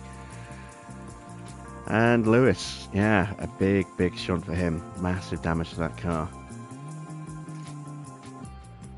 In the Drivers' Championship, there you see 3 points gained as a net result for George over Lewis. That gap is 18 points. Max in third, but under pressure from Charles Leclerc, who has got the gap down to just 16 after that win tonight. So you can see he's gained 2 places in the championship standings. Let's have a look. Sainz with 28 points. It must have been Sainz who was at the top in the sprint there, and not Leclerc. Must have got those two the wrong way round. Stroll stays in 5th, gets really good points. He is just one behind Leclerc. Perez has dropped 2 places with a lack of points for him. He's been passed by Stroll. Ocon in 7th place, under pressure now from Carlos Sainz. So that's 2 races in a row where he's had some really strong points. He's just 4 behind the Frenchman now. Alonso dropping to 9th, Gasly dropping to 10th. And then Yuki Tsunoda with 2 points there pulls him a little bit further away from Kevin Magnussen. And still the last 3 yet to score is Ricciardo, Schumacher and Bottas. Let's take a look at the Constructors' Championship. 15 points only for Mercedes this weekend. 27 points for Red Bull. That's still a long way off. But look at that, 53 points for Ferrari. Huge points for them. They retake 3rd place from Aston Martin. And that's going to be a good old battle between those 2 teams for the rest of the season. And can Ferrari keep this momentum going and maybe start to haul in Red Bull? We shall see in the second half of the season. Alpine with 14 more points. They are a bit of a way off Aston Martin at the moment, but they are comfortably clear of McLaren. So 5th is pretty much a lock, I think, for them. Maybe they might possibly bring themselves into the picture for 4th. It's going to be a tough ask for them, though. 2 more points from Williams brings them within 2 of Haas. And no more points for McLaren, Haas, Alfa Romeo or AlphaTauri. In the pit stop challenge, Lewis with the fastest pit stop. George nowhere to be seen, unfortunately. Just mistake after mistake. Meant that his stops were not quick at all. Red Bull looked pretty quick with Perez and Max in 6th. McLaren always up there, as you see. Piastri and Norris in 3rd and 5th. Alpine in 4th and 7th. Ferrari getting some points in 8th and 10th. And Stroll getting a couple of points for Aston Martin. In the standings, that means that we get 25 points over Red Bull, who get 26. They do close the gap a little bit, just by 1 point, but we're still miles ahead of them. McLaren do try and close the gap, but unfortunately Red Bull outscored them by a point. They're still a long way off. They're 113 behind. Ferrari, yeah, disappointing for Ferrari in terms of their pit stop times, but a great result for them over the weekend in general. It's close again in that battle with Alpine. Alpine do outscore them and close the gap to 11 points. Aston Martin overtake AlphaTauri. Again, very tight between those 2. Neither of them really scoring consistent points at all. Williams and Haas still yet to get off the mark in the competition. And there is the pit stop report there. So 7.5 seconds for the first stop. That is because of a wing change. That was actually an 8.5 second stop, or an 8.3 second stop. I don't know why the times don't show properly. Maybe they just cap at 7.5 for some reason on wing changes. I don't know why. It's a bit of a glitch. There we see a sticky wheel nut again. Those have been the bane of our existence, and that slowed Russell down by about 2 seconds on that stop there. There's Lewis's first stop. Fractionally slower than the race-winning stop, which was his second stop on lap 28. What a disaster for our drivers. 8 successful overtakes, 3 failed, 10 successful defences, 10 failed. Busy afternoon for George. 9 successful overtakes, 8 failed for Lewis. 3 successful defences, 1 failed, but both making too many mistakes. And that has cost us badly in terms of our sponsors. We failed the finish position guarantee. We failed the qualifying guarantee, and we broke the quali streak. So we've lost nearly $1 million in sponsorship money tonight. Not good. Let's survey the damage. We've got our mid-season review. We are still on target for both of our objectives, which is good. We get a bonus 1.5 from the board, which we need because we just lost $1 million. Let's take a look at our inbox. This is going to be painful viewing. Oh, destroyed, failed, destroyed, destroyed, and destroyed. Oh dear, oh dear. Lewis's engine did take a big whack as well. The engine is down to 84%. That was a brand new engine at the start of this Grand Prix. It was at 98% going into the sprint, and it's now at 84%. That's not good at all. The ERS has taken a bit of a whack. The gearbox has been pretty much totaled. That's now a practice gearbox. So that is 3 gearboxes. 4 gearboxes pretty much out of commission for Lewis now. He's got 1 remaining race gearbox. It's not great at all, is it? Behrman got the win in the main race for F2. We are scouting him at the moment, I think. Let's go to the painful bit, replacing car parts. We are out of chassis. Okay, well we've got opportunity to actually manufacture some more. So let's make 2 more. Front wings. We'll put an old one on just to get it out of the way, but we've got new ones coming for the next Grand Prix, so I'm not worried about that. Same with rear wings. We've got plenty of spare rear wings anyway. Side pods, we've been able to replace that. How many have we got left? We've still got a spare. It's good, because we're going to need that for Lewis, I think. Swap out the underfloor. Still got a spare on that as well. Suspensions, swap that out. There we go. So we've got no spare suspensions. So let's go ahead and make a spare. Alright, onto Lewis's car. Can't do anything about the chassis at the moment. We'll throw on one of the older ones for now. Oh, I put it on the wrong car.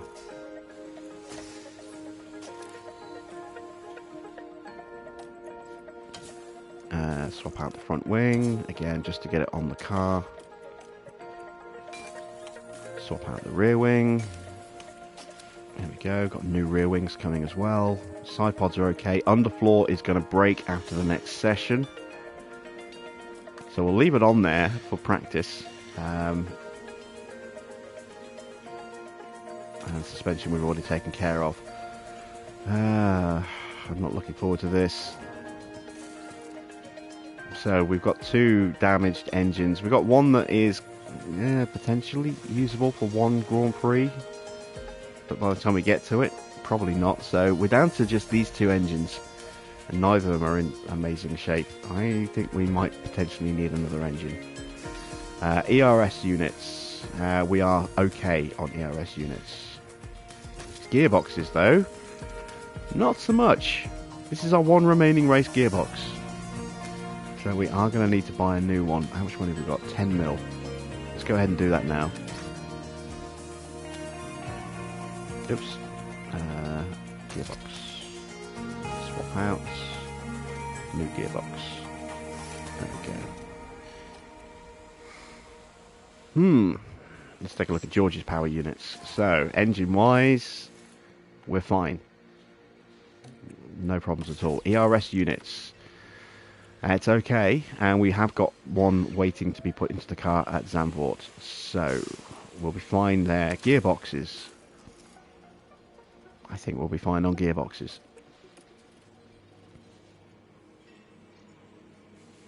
It's not great, is it? Right, 13 days until the front wings are done, 11 days for the rear wings. We've got time then to manufacture those in time for Zandvoort. And we've already got a spare chassis and a spare suspension on the way as well. Right. 9.5 mil. Let's take a look at our facilities.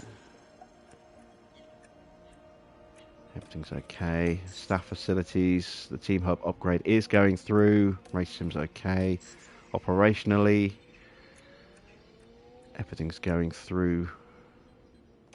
Alright, so let's advance some time. there's the helipad done.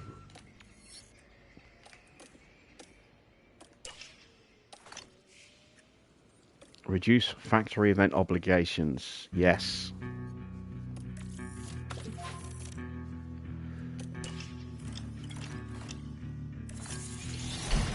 Right, suspension is manufactured. Let's go to car parts. And there, we've now got one spare suspension. As soon as we get the opportunity, I'm going to start designing a new suspension, I think. Let's continue to advance time. Hospitality is now refurbed.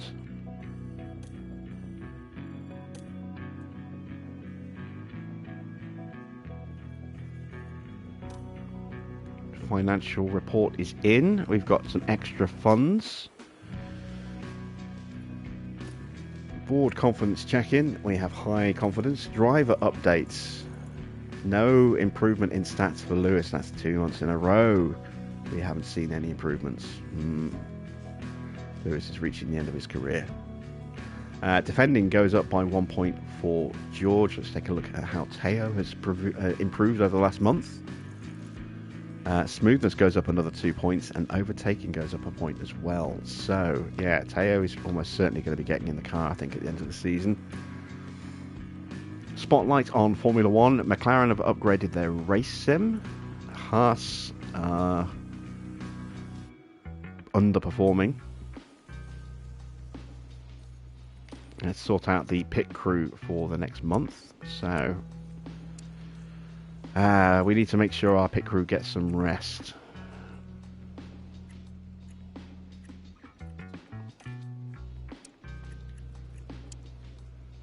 They are doing too much at the moment.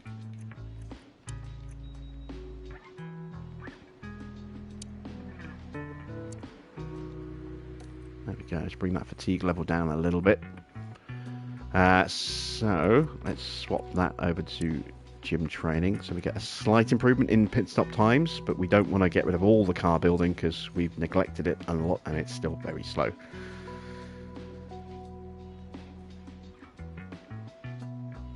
Right, let's have a look at our individual stats for our pit crew. That's looking okay.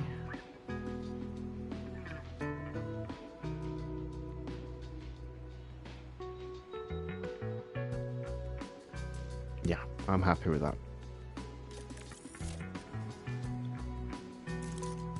And you can see our performance is yo-yoing a little bit at the moment, which is a little frustrating.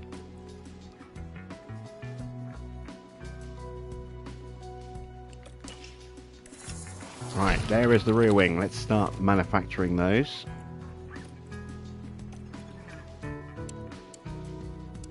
We want 4 of those. And we've got a new slot available. So,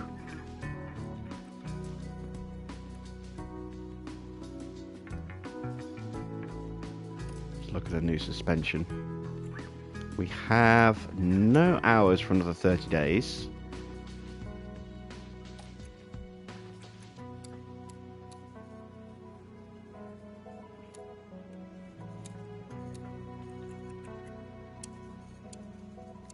Could do with boosting my brake cooling a little bit.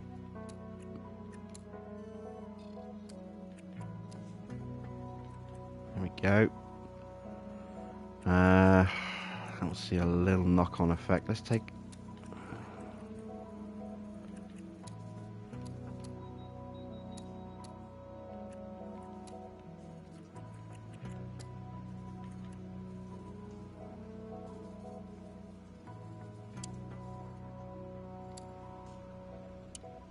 take the low speed down a touch.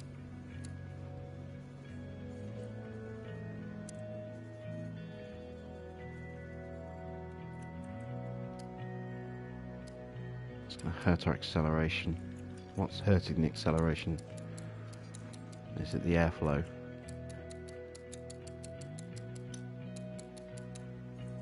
Is it the lack of low speed downforce? It's probably just the weight.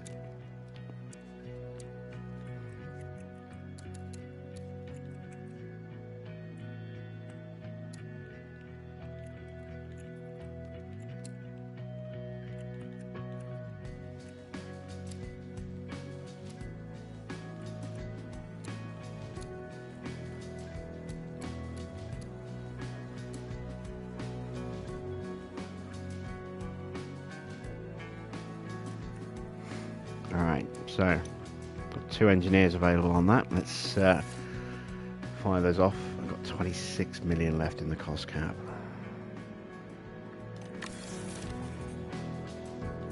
That's not great. Especially if we need to buy new powertrain components. Side pod research is done. We'll come back to that in a second. Right, let's get these front wings underway.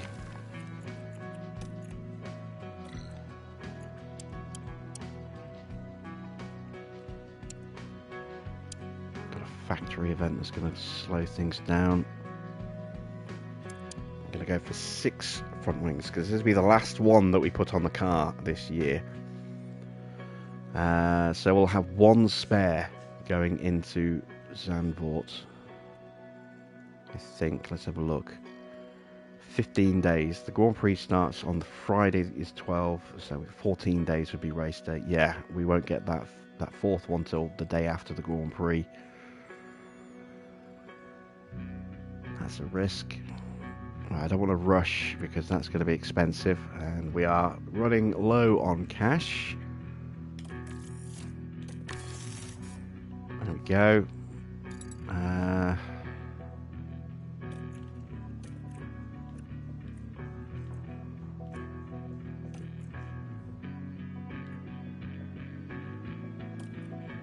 Let's get a new chassis underway as well.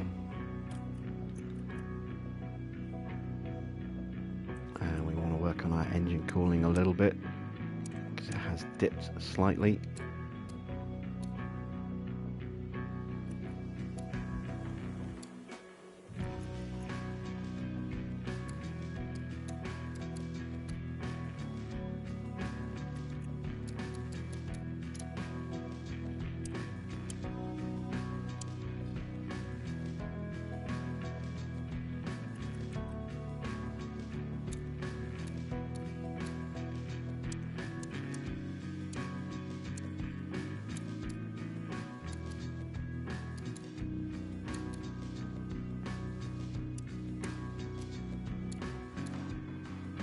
Yeah.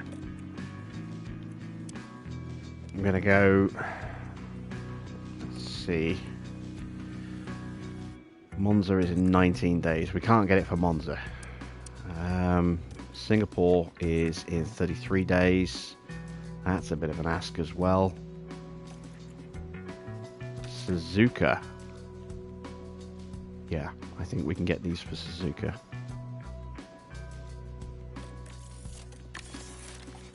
Right. Do I want to do any more development? Probably not. I mean, the car is good. I'll wait till we get some hours in 30 days or so and then look at maybe one final underfloor. I suppose I could do another side pod as well. Let's take a look.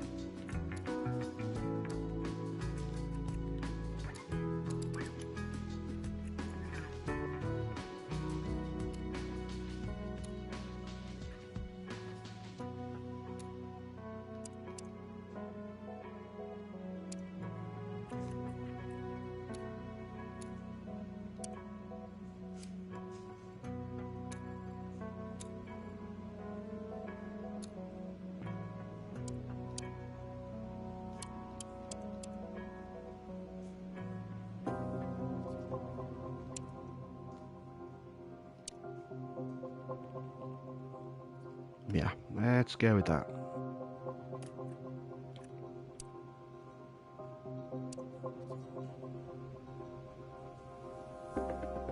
We'll go 3 engineers. I'm going to take 1 engineer off the chassis and throw that onto the suspension. There we go. And I've got 1 engineer left now to do a project. Let's do a front wing project. All parts getting a 10% knock, so we'll leave them as they are. There we go. Alright, so that is where we are going to leave it for tonight. We've got our projects dealt with. We've got our wings in production. We've got some spare parts coming just to prop up what we have already. We are going to have to consider penalties for engines, maybe, for Lewis. I don't know. He has still got 2 engines, but neither of them are in amazing shape. We might have to wait till close to the end of the season before we make a decision on that.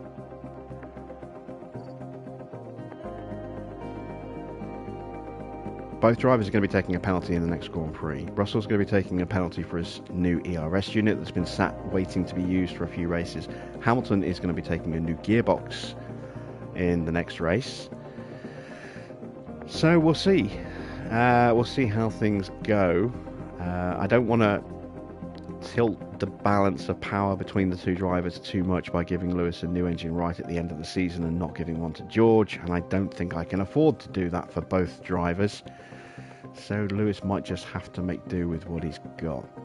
Like I say, it's not like he's only got 1 engine left. If he had 1 engine left, we would have no choice, but he's got 2, and the power loss threshold on the Mercedes is pretty good. So they've still got a little bit of life left in them before they start to degrade too much. We shall see. But yeah, there we go. That is the end of tonight's stream. It has been a painful night at Spa tonight. A lot of missed points, a lot of damage, a lot of financial issues that will arise from that going forward. And both drivers will be penalised going into the next Grand Prix, albeit with upgrades on the car. So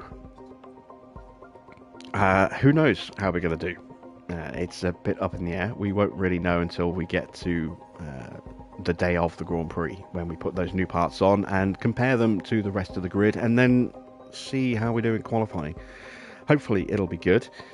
Tomorrow will be our final race of the season, of the week in the championship, because on Friday we will be doing a race replay weekend event. So given that Singapore was a fantastic Grand Prix this weekend, we're going to replay Singapore from the starting grid, and we're also going to take on the Singapore race moment. I'm not sure what it is yet. Let's actually take a look and see what it's going to be. So let's save our Mercedes file. There we go. And let's quit to main menu and have a look. You can rerun the entire Grand Prix from scratch there. And what I'm going to do is throw open a vote to see which team you want us to run the Singapore Grand Prix in. I'll stick that on the community page of the channel. And we'll take it from there. So that's it from me for tonight. Thanks for watching. I am Jim Bob, and I'll be back with some more F1 Manager